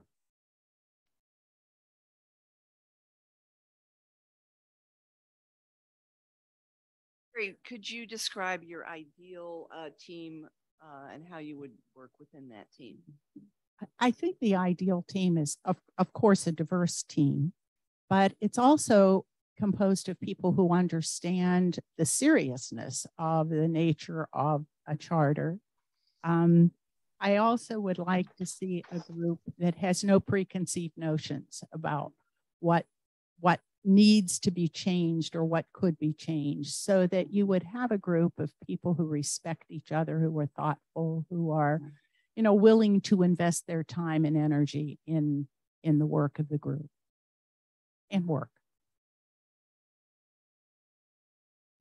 So much for being here and for applying. You know, one thing that this country is going through and that this city, which is not immune from, is the idea of misinformation and disinformation. And obviously we just went through a pretty rigorous election here in this city that had a lot of both. How can this commission and how can this council decrease the amount of misinformation and disinformation that is going to be circling the community about this Charter Review Commission? You know, this is one of my concerns with the commission, is that not only is the information consistent and the information put out there in public, but also that we find some opportunities for community engagement. Because on that line, the worst thing that could happen is that the commission comes to the end of its work, it makes a recommendation, and the community doesn't support it. So you're going to have to work over the next year and a half with ensuring those two things, the communication as well as the participation. What's it? Communication and participation.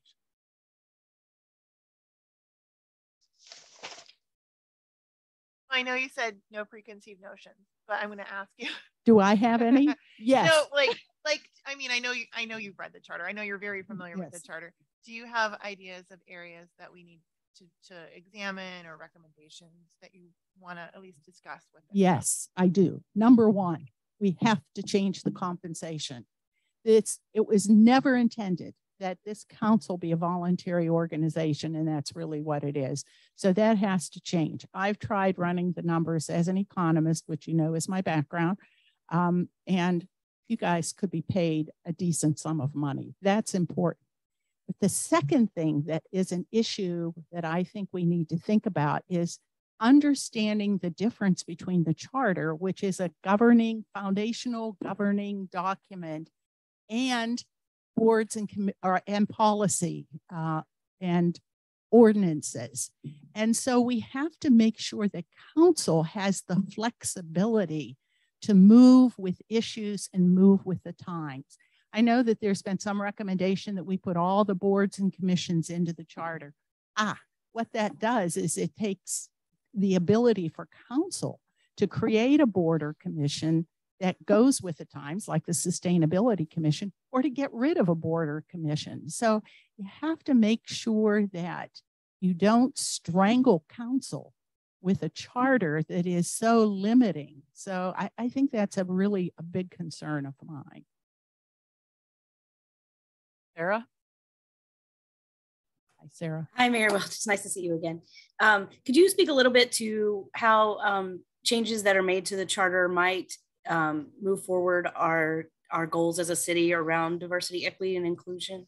You know, I've been thinking about that a lot too, and how that works in a way that I don't know whether you make a foundational statement about the value so that it becomes part of your ordinances. I'm not sure about that. And I have to tell you, that's an area that I think is worthy of a huge amount of discussion.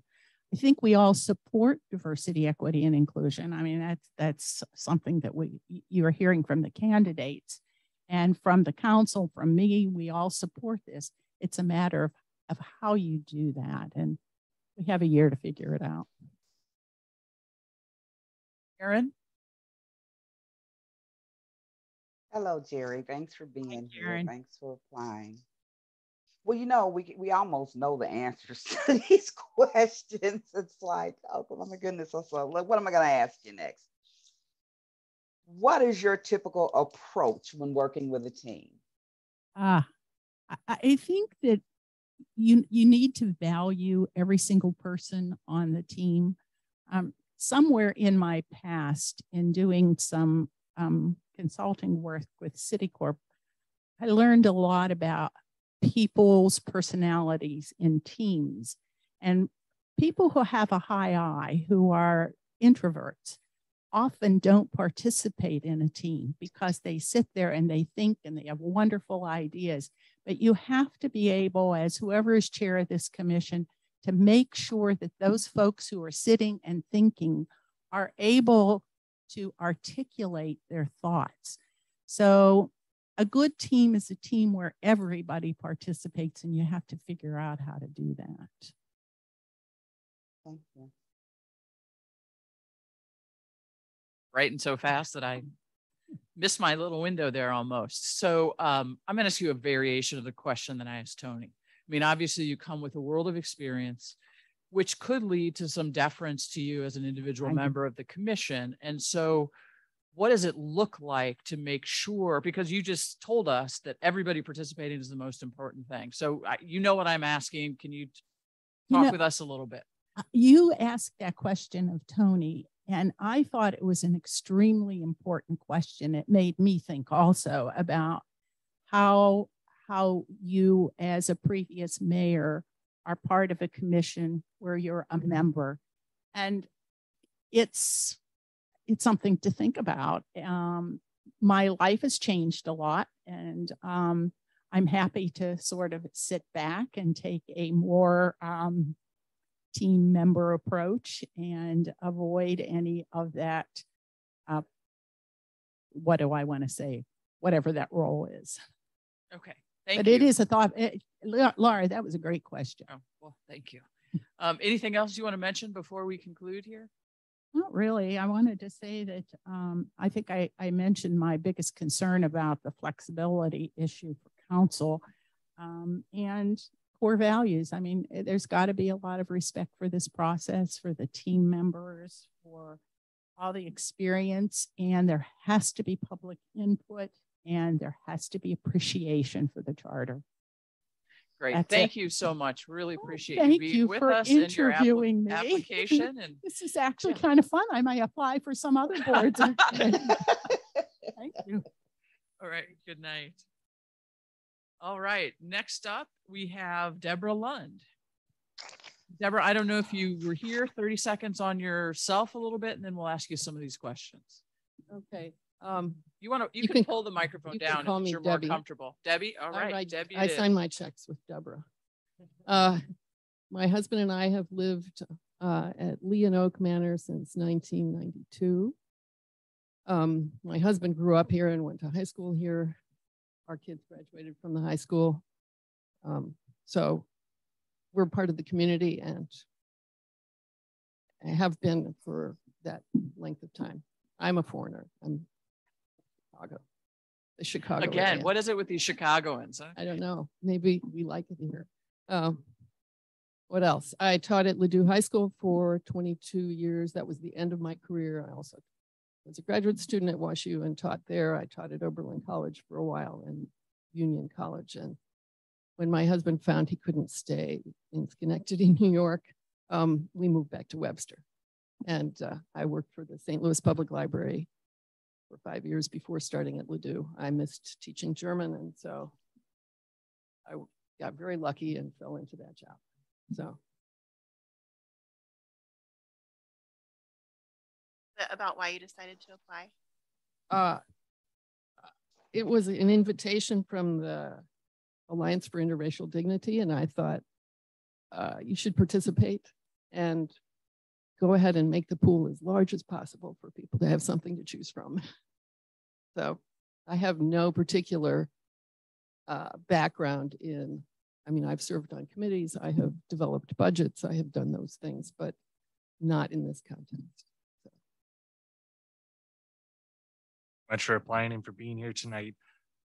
After reviewing the charter, is there anything in particular that you think should be changed or that the community should discuss and that this commission should look at? I reviewed it, but not with an eye to what would I change. I looked at language, I looked at its structure. I wondered, how would the committee go about approaching this? You're going to take it article by article, or do you take it under themes and principles? Diversity has been a big one here in the time that I've been here, and I think that reading that charter for unintended consequences of policies, that's a reread, and I think it has to be done with an open mind. I think unintended consequences are hard to foresee. That's what makes them, right? So no, I don't have any particular, I have no agenda.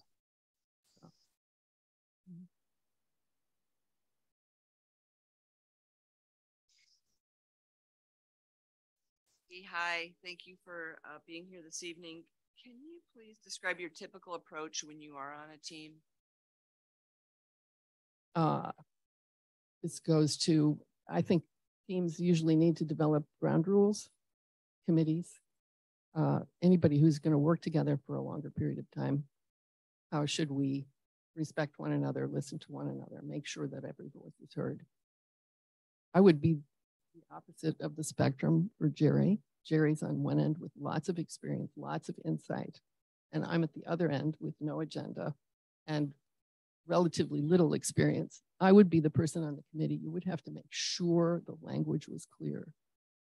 I would be the person who makes sure that what is in the charter is legible to a resident of Webster Groves, perhaps. To answer the question, however, I think establishing ground rules and making sure that people, well, for myself, listening is the most important thing.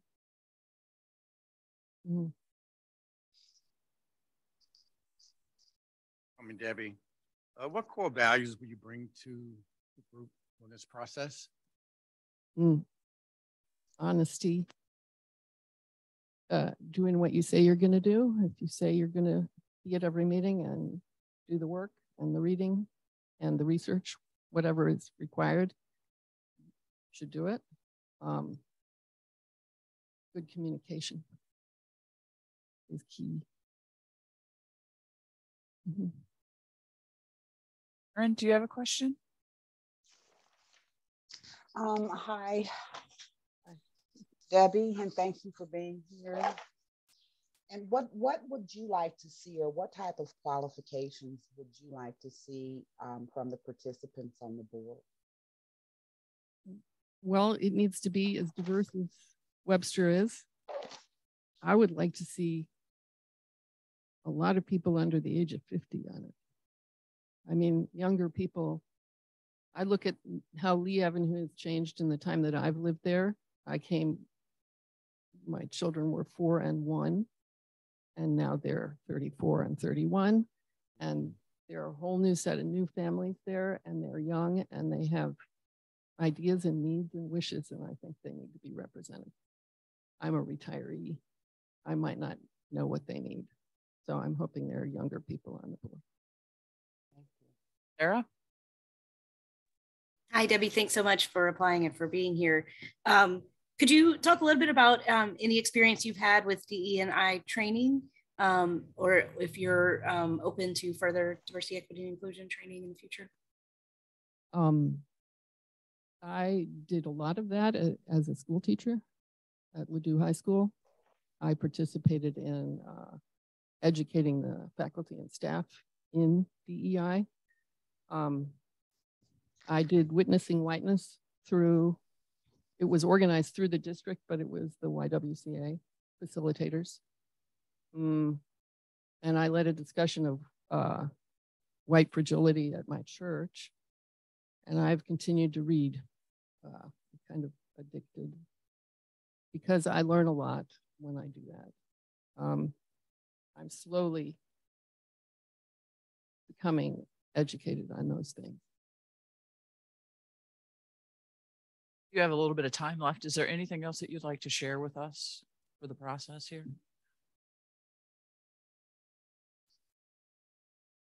I don't think so.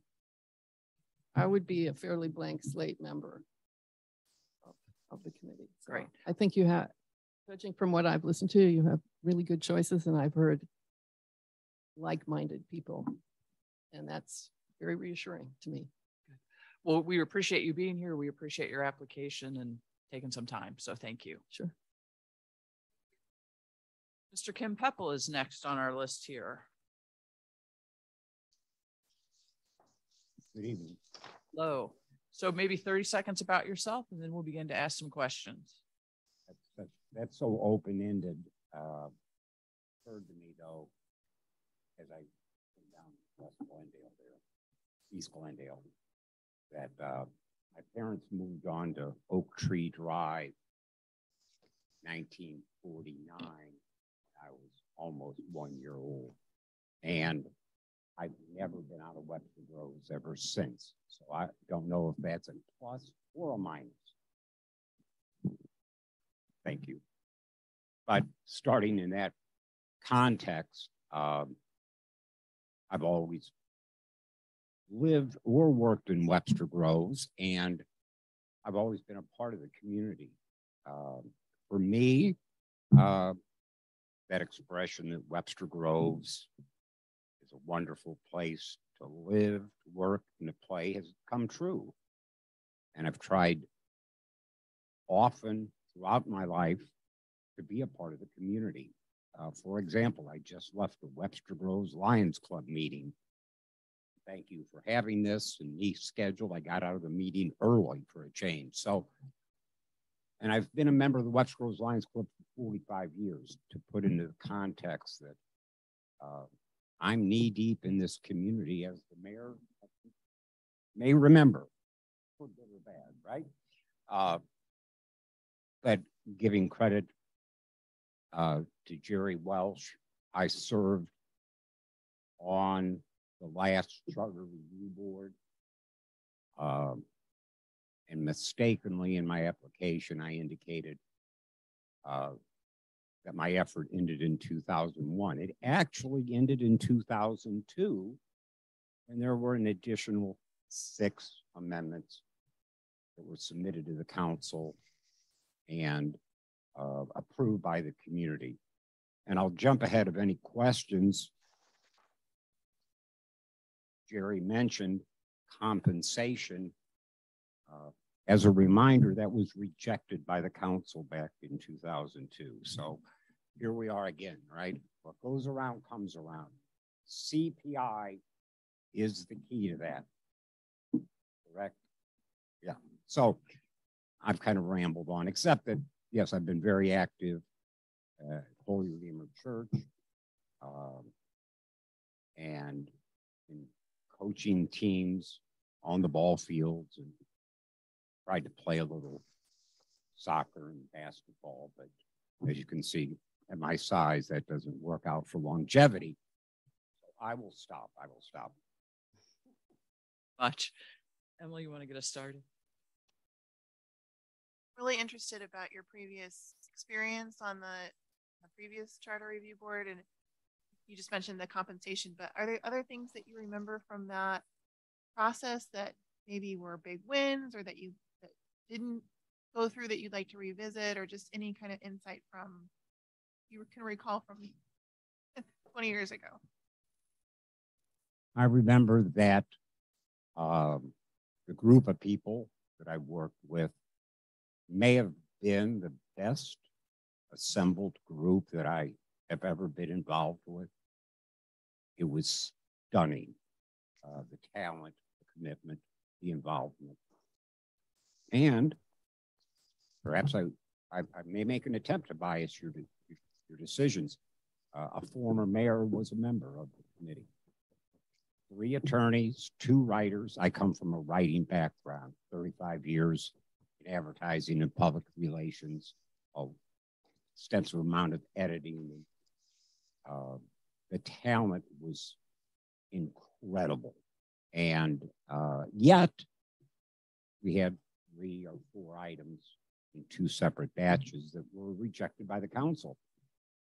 And I'd be happy at another time to answer and go into some details with folks.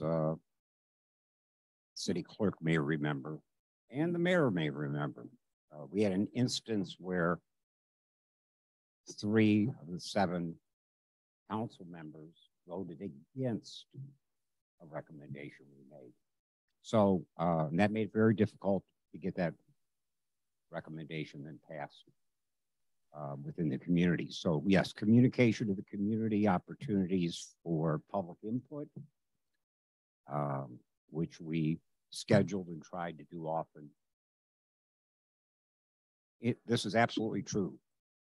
This second meeting of our advisory board, I literally did go to the bathroom, and when I came back, I'd been stuck to be chairman. So I learned a lesson. I've heard those stories, but it happened to me. So compensate. I think almost anything has to be fair game.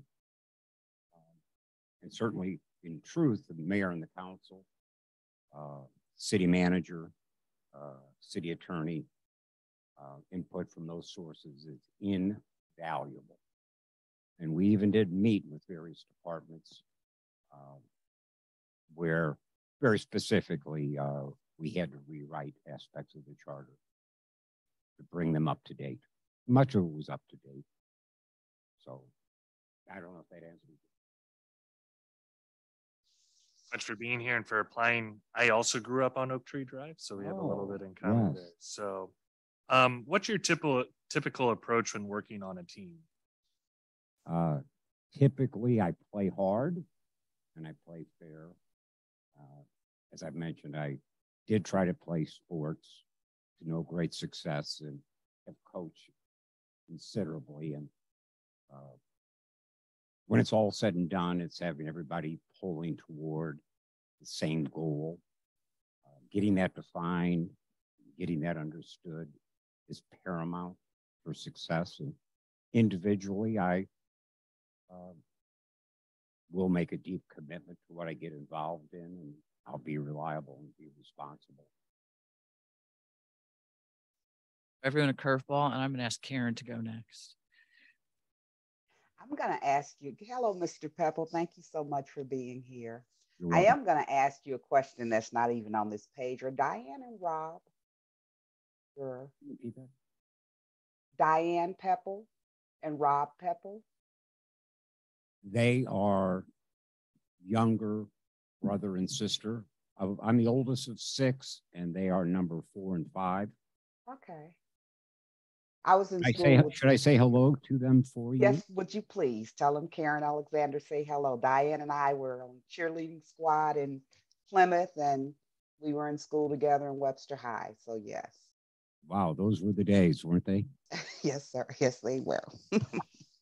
So my question for you would be, have you had any diversity, equity, and inclusion training? Yes, I have. Some years ago, I thought I could retire, and that didn't quite come true. So I've been teaching part-time.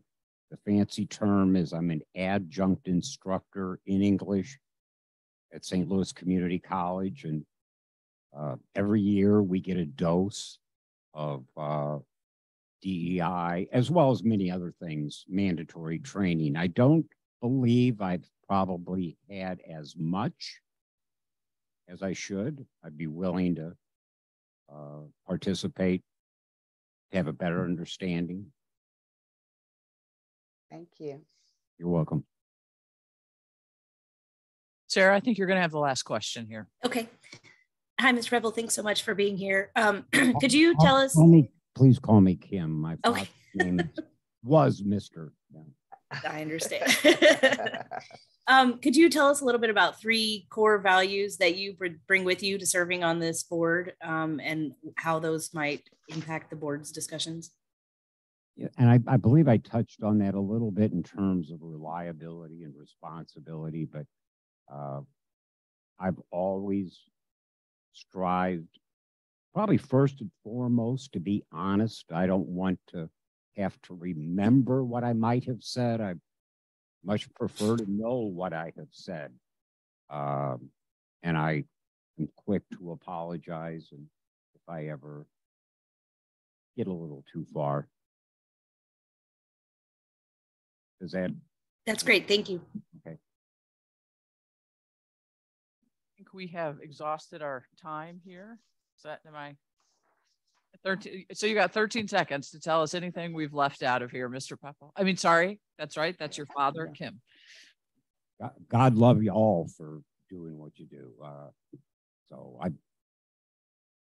I'm always been willing to fill in the yeoman task that all of you undertake. So good luck in your decision making and other undertakings. Thank you.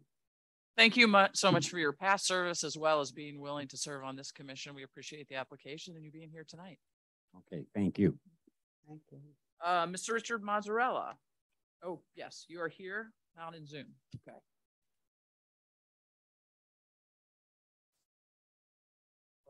If we're going to use formal titles here, I would prefer to be referred to as Dr. Mazzarella, please. Certainly, Dr. Mazzarella. Thank you.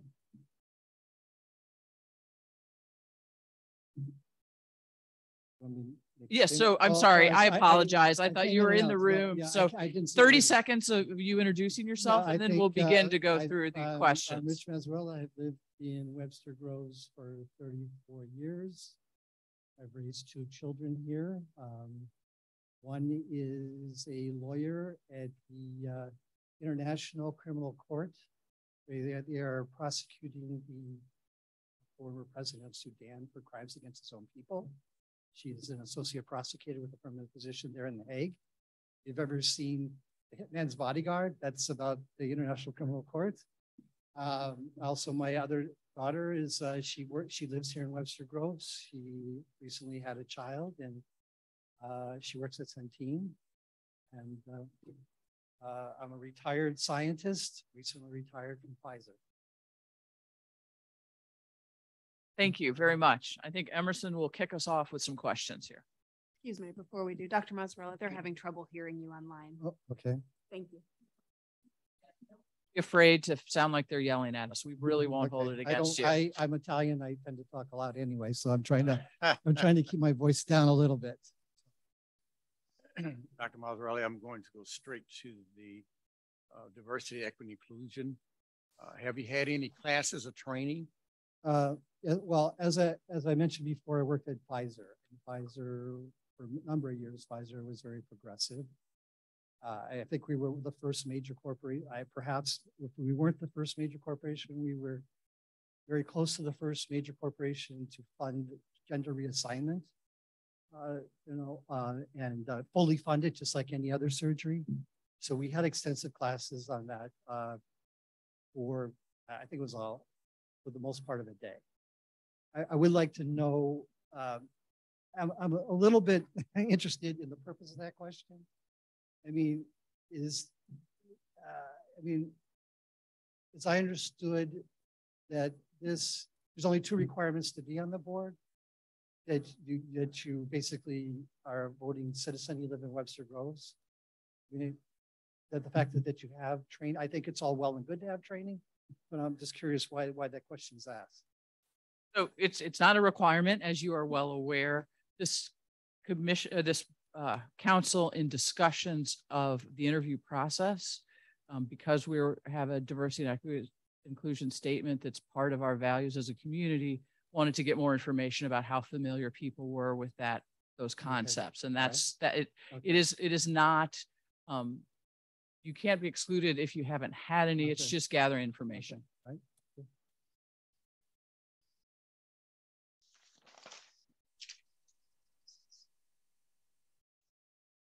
Well, yes, thank you.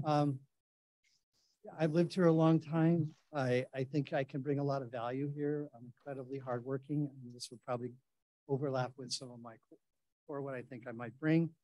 I'm a tireless researcher. I've written book chapters on subjects which I know something about, but I don't know the whole field. So I've had to, read 200 articles to do that. As a matter of fact, I've read the model city charter. I've investigated what Reno's trying to do to accomplish your goals.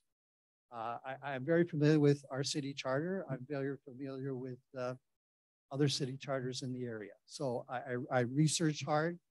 Like I said, I'm recently retired. I want to be more engaged in the community.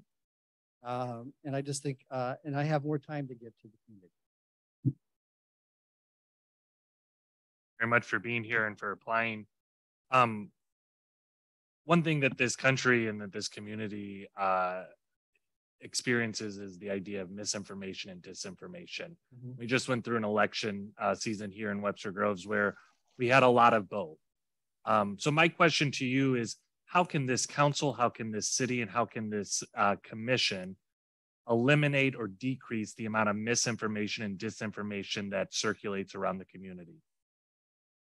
Okay, I just want to first, is this question being asked of other applicants? Or okay. Applicants. I think what people call disinformation, it's sort of in the beauty and the eye of the beholder.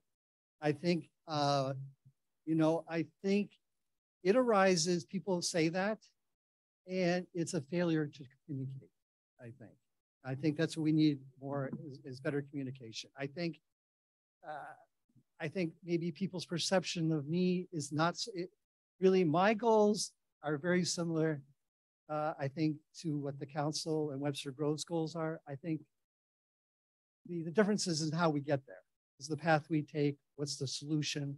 I think that's a matter of discussion. I think, I think communication is better for everything in life. And I think, I think lots of misunderstandings could be avoided with better communication between different people of opposing opinions or whatnot. Right. In your research and looking at the model city charter and our own charter, do you have any ideas of where you would want to start looking? Or well, I mean, there's a lot of ideas, and again, I guess this is probably going to overlap with another thing. I've been on these advisory boards, mostly in a scientific context. So I think you come with ideas. I think coming with like hard set preconceived notions is not the way. You come with ideas and you discuss those ideas. I do know the Model City Charter. I would say that it might argue for having wards. It depends on your belief of whether or not this is a homogeneous community or not a homogeneous community. There's other things. An equity officer, I'm not sure that we're big enough, the city, that we need a duplicate position as an equity officer. I know Reno's discussing it, but they're 10 times the size of us. What other things? You know, I think we should get rid of, I don't know if I said this before, any kind of gender language. That's a simple thing. It seems to me from watching the orientation video that might be able to be done anyway. I don't know if it, I mean, I actually did an analysis. You know, I looked through that. I think there's only 3 references at he. I think I would say that I would disagree with the city attorney in the fact that I think the city charter is a little bit difficult to read. I did an analysis on the city charter. It reads at a 9th grade level, and I'd like to investigate that analysis in more detail.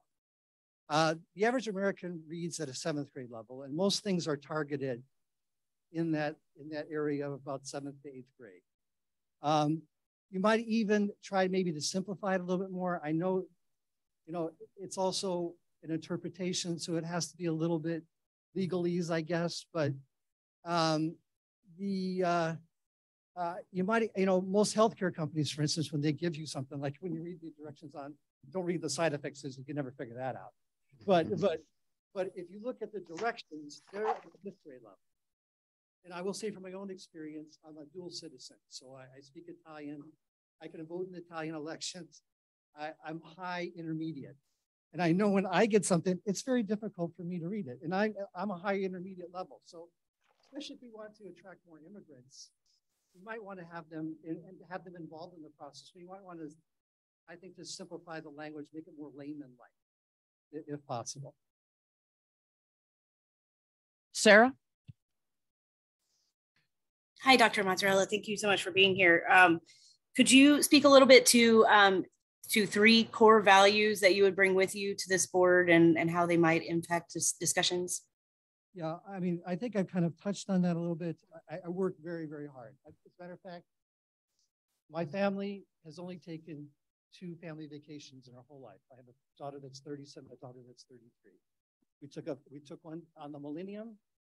So it was the end of the world, so why not get together?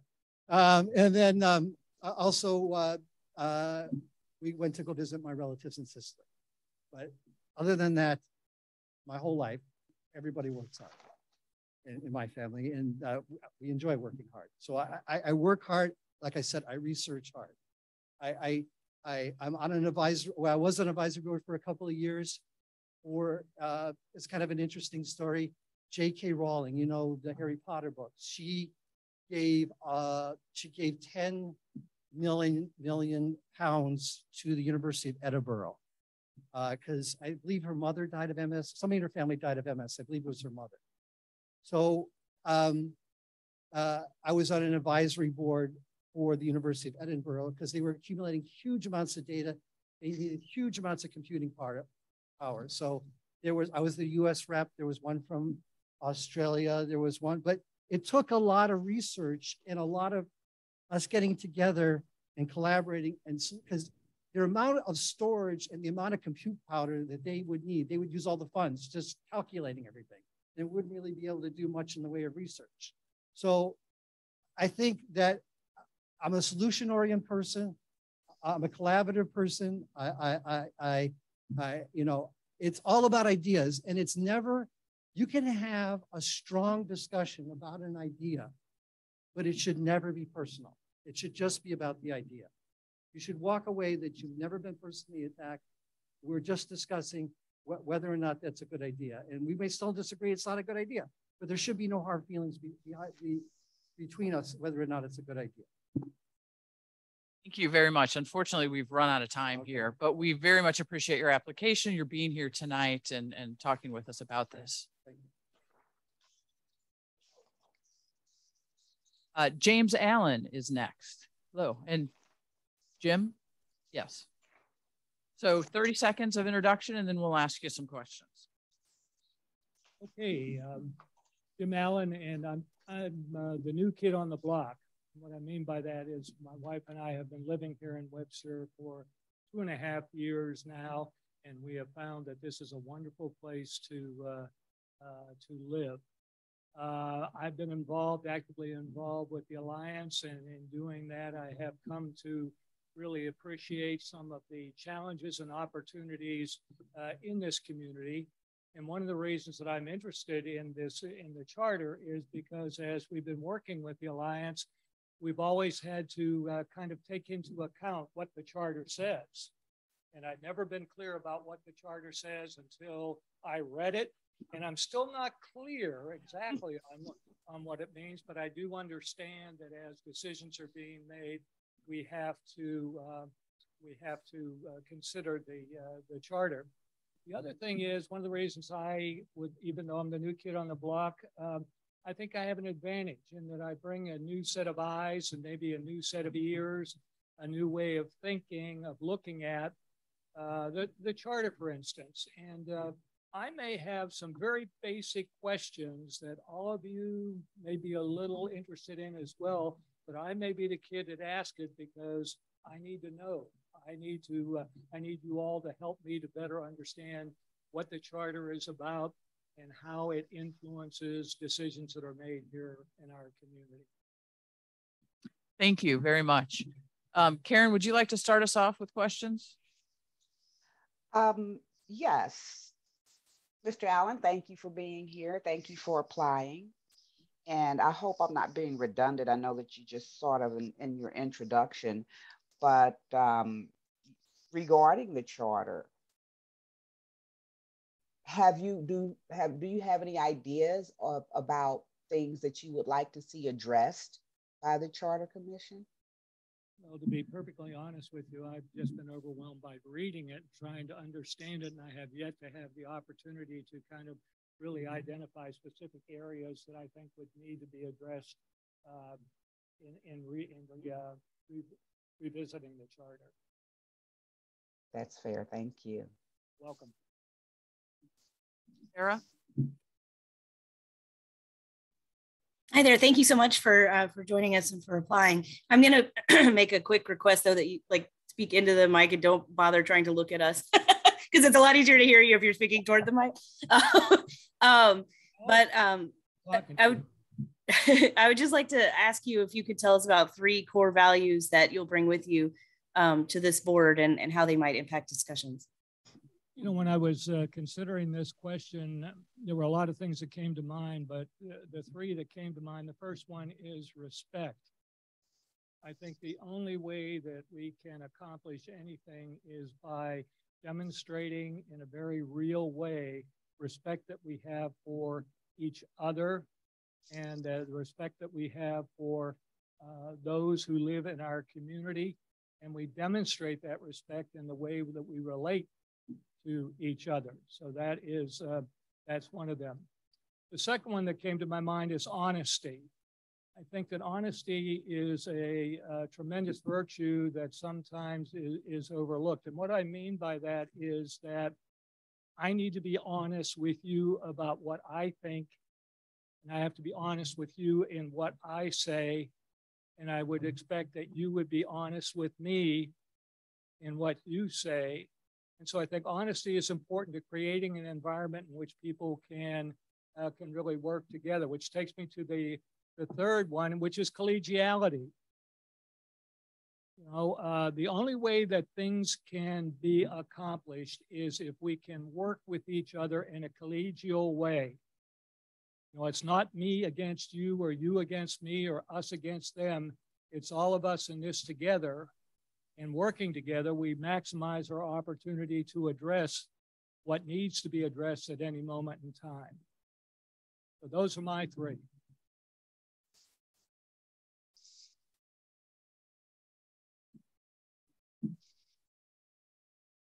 Yes, thank you for being here.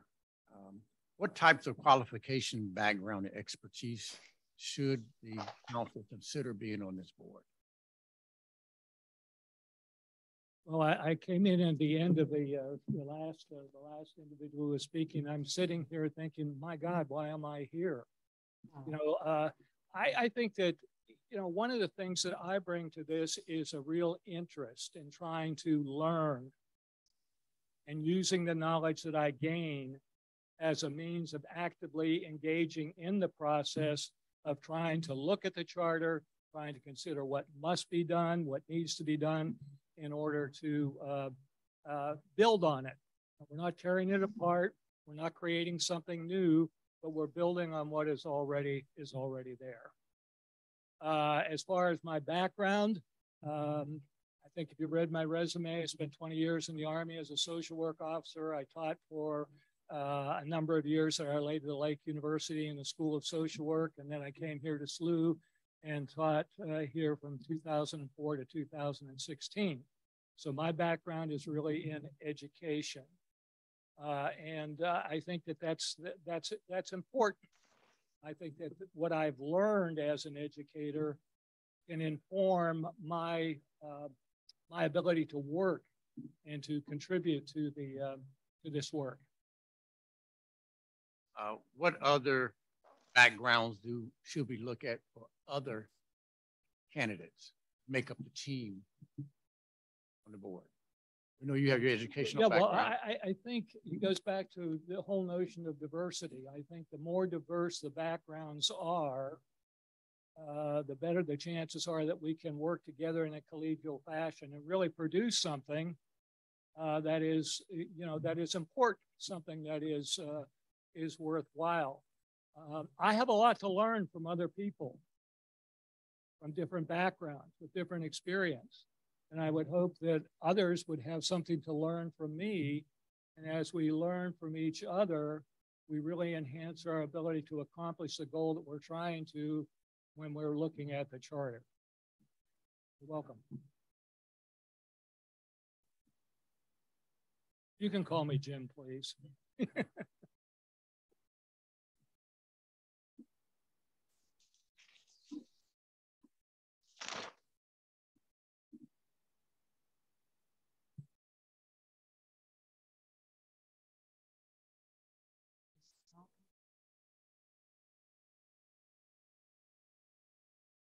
Sorry about that. Could you please describe your participation in diversity, equity, and inclusion training or education, especially what you have been up to these days? Okay, what I've been up to most recently is my work with the Alliance. And I was involved in a workshop that dealt with this issue that was sponsored by the Alliance. It was very thorough, it was very eye-opening, and it really reinforced many of the things that I had already thought, and many of the things that I believed even before that. So it was a matter of reinforcement. Another recent experience that I had, which was really eye-opening, was reading the book of The Heartbreak of America. And this is written by Walter Johnson. And what it did, it is described in great detail the history of racism in the city of St. Louis. And it even mentioned Webster Groves. But what that did was it informed me, it helped me to understand better how we got from where we are to where we are now. And I think if we look at where we are now in light of where we've been, that might help us to move further ahead, might help us to address some of the issues that really need to be addressed and that perhaps have not been appropriately addressed up to this point in time. Thank you. You're welcome. And that you and your wife have been here for about 2.5 years now, and that you absolutely love it. Can you talk a little bit about why you like Webster Groves or what makes it so unique and how we can incorporate that as the commission goes forward in their deliberations? Before I tell you how we got here, I got to tell you where we were before this. We were living in San Antonio, Texas, and 3 of our 6 kids and 3 of our 6 kids and 10 of our 16 grandkids live here, and they've been trying to get us to move to St. Louis.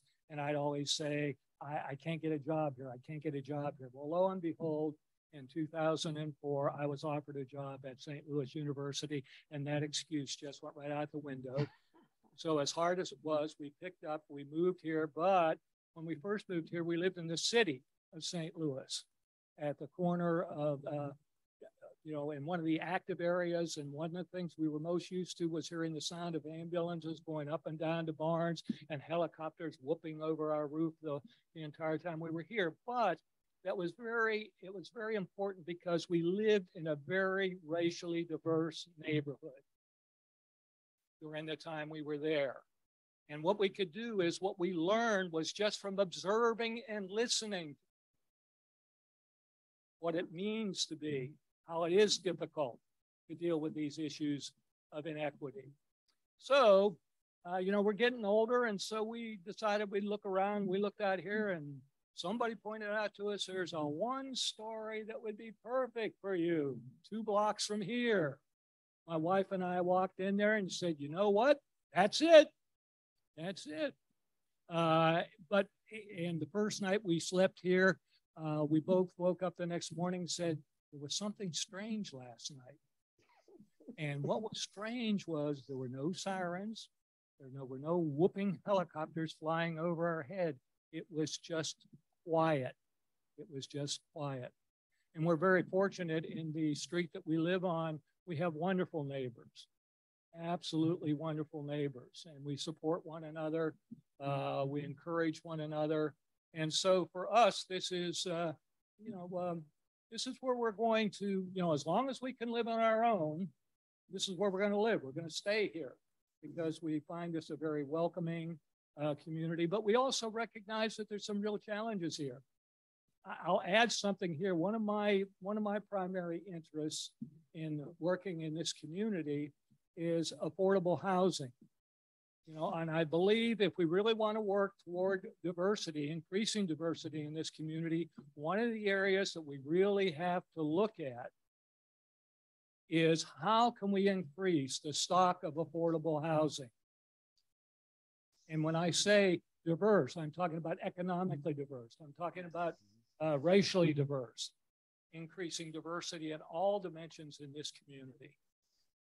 Jim, I hate to interrupt, but we have run over time. Okay, all right. So I will say thank you very much for your more than welcome. application. Thank you for being here tonight Thank as you. well.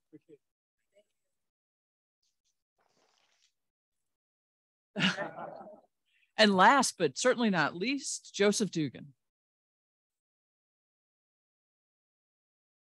It sounds like you maybe know this gentleman. So, well, then why don't we let you start, Emerson, after he gets a chance to introduce himself.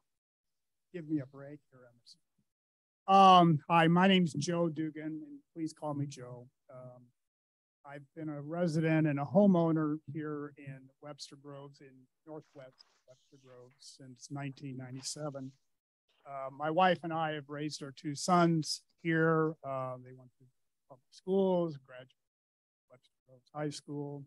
They are currently both living on opposite coasts of the United States, at least at this point in time, which makes for interesting scheduling of Zoom calls, but that's kind of where we're at in our life.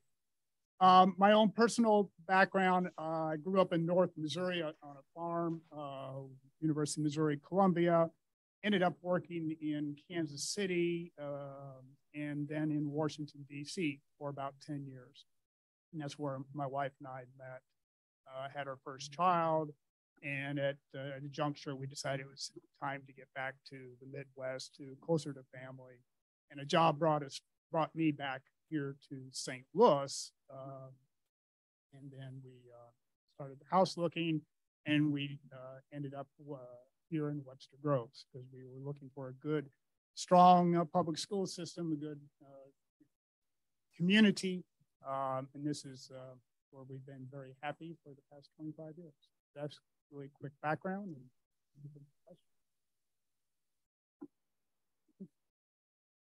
Joe, for being here. Tell us why you have applied to the Charter Review Advisory Board. Yeah, really simply, it's a chance for me to give back to the community. I come into this with no preconceived notions, no agenda. I know some questions have been asked about are there things in the charter you want to change and all that. At this point in time, I've read here in the last few weeks the charter a couple, 3 times. I'm still absorbing that, and I really want to listen and learn from the community, from the experts here in this room and around in the community, to kind of understand what the issues are and to take those into consideration. In my job at, and I forgot to mention, I work for the past 25 years in public relations at Fleischman Hillard downtown. And I work with companies, mostly public companies, but some private, and then some nonprofits in helping develop communications programs and dealing with issues and things of that nature. So those are kind of the things that I think I kind of bring to the table here for this sort of a position, and that it would be helpful, at least I would hope it'd be helpful to the advisory board in the approach that it takes and consideration, deliberation that takes over. Yeah.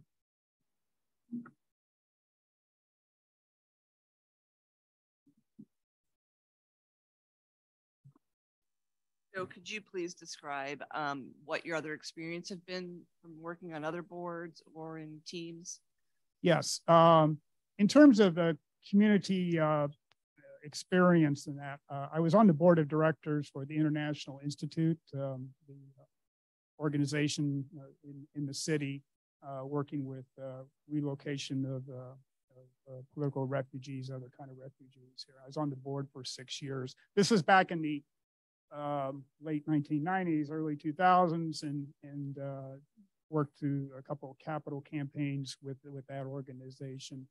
And then our kids got older and involved in more things, and as well as my own career involvement became much deeper. And so then frankly, I've not been deeply involved in community activities other than a lot of volunteer work with the PTOs and various trivia nights and things of that nature over the last, my kids were in school.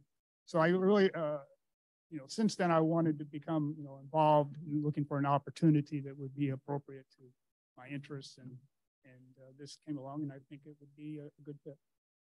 Yep. So much for being here and for applying. I just want to know, have you participated in any formal DEI training? And if so, what kind? And if not, would you be willing to do so? Very happy to participate in if there's additional DEI training here. Through my agency, Fleischman Hillard, we have a very robust DE&I program, unconscious bias training, several types of required things that happen in our organization, and several periodic seminars and other activities that we do on various aspects of DE&I. In addition, back in 2019, fall of 2019, I participated on my own in the YWCA's Witnessing Whiteness program workshops, and which was a very eye-opening experience for me in helping me understand kind of the issues and attitudes that others look at various racial demographics, and then how we can help begin to bridge those sort of divides. About some core values that you would bring to the process? A lot like what Jim was mentioning there earlier, who the other gentleman who spoke. I think my 3 ones that I've kind of highlighted here would be collaboration, working together with teams, and that's it's a big part of what we do at a public relations agency, working with clients, is bringing people together and diverse groups of team members within our agency, as well as with our clients, to help bring about effective communications programs. I also have a core value of honesty and integrity, which I think are absolutely essential. Just as the prior speaker mentioned, it's really necessary for this sort of process that the advisory board will be undertaking, that there be honest discussion among all parties, and honesty is very important, and that's high value for me. And then finally, respect for individuals, and respect for institutions. I'm a bit of a policy wonk in a prior life. I've worked on a couple of congressional staffs way back when I was much younger, and have a great appreciation for governmental processes, both in terms of the democracy part of it, as well as to the workings of government. And so that's why I'm interested in this kind of a opportunity to help contribute to the community. Sarah? so much for being here. Can you tell us a little bit about what backgrounds and experience you'd like to see represented in the other members of the commission? Yes. I'm happy to provide that. I guess I think the goals should be a diversity of both age, demographics from the community, a diversity of experiences, levels of experience. I think would all be helpful for this type of endeavor. Diversity to the extent possible, also in racial identity and other types of identity, to the extent that those are people coming forward to participate in this. And if that is not happening, then I would hope that the advisory board would then seek out opinions and involvement of other members in the community, make sure that all those voices are heard. Aaron?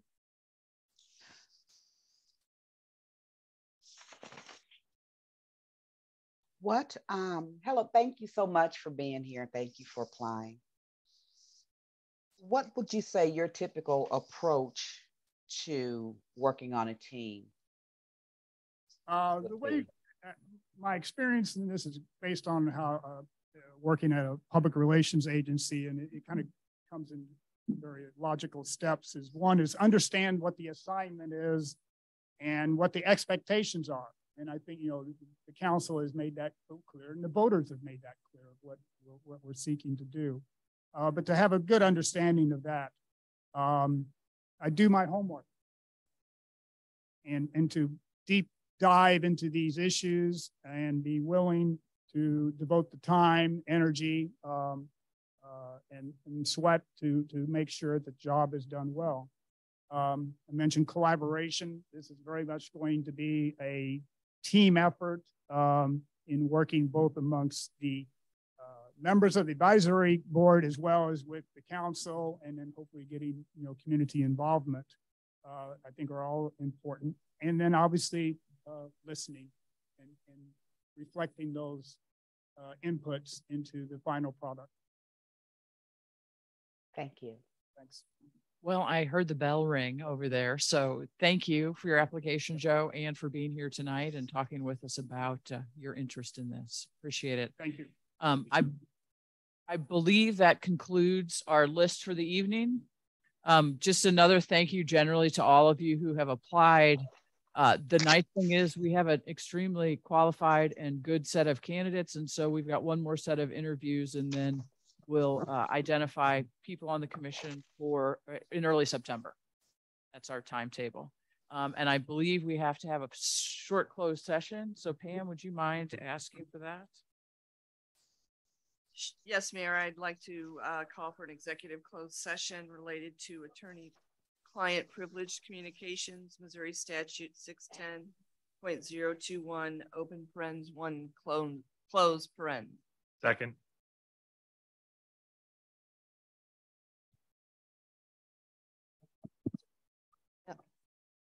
Councilmember Franklin. Councilmember Smith. Yes. Councilmember Alexander. Yes. Councilmember Richardson. Yes. Councilmember Hickson Shepard. Yes. Mayor Arnold. Yes. Councilmember Bliss. Yes. Are they going over to a different Zoom now? Okay, so why don't we take like 2 minutes, visit whatever room you need to visit,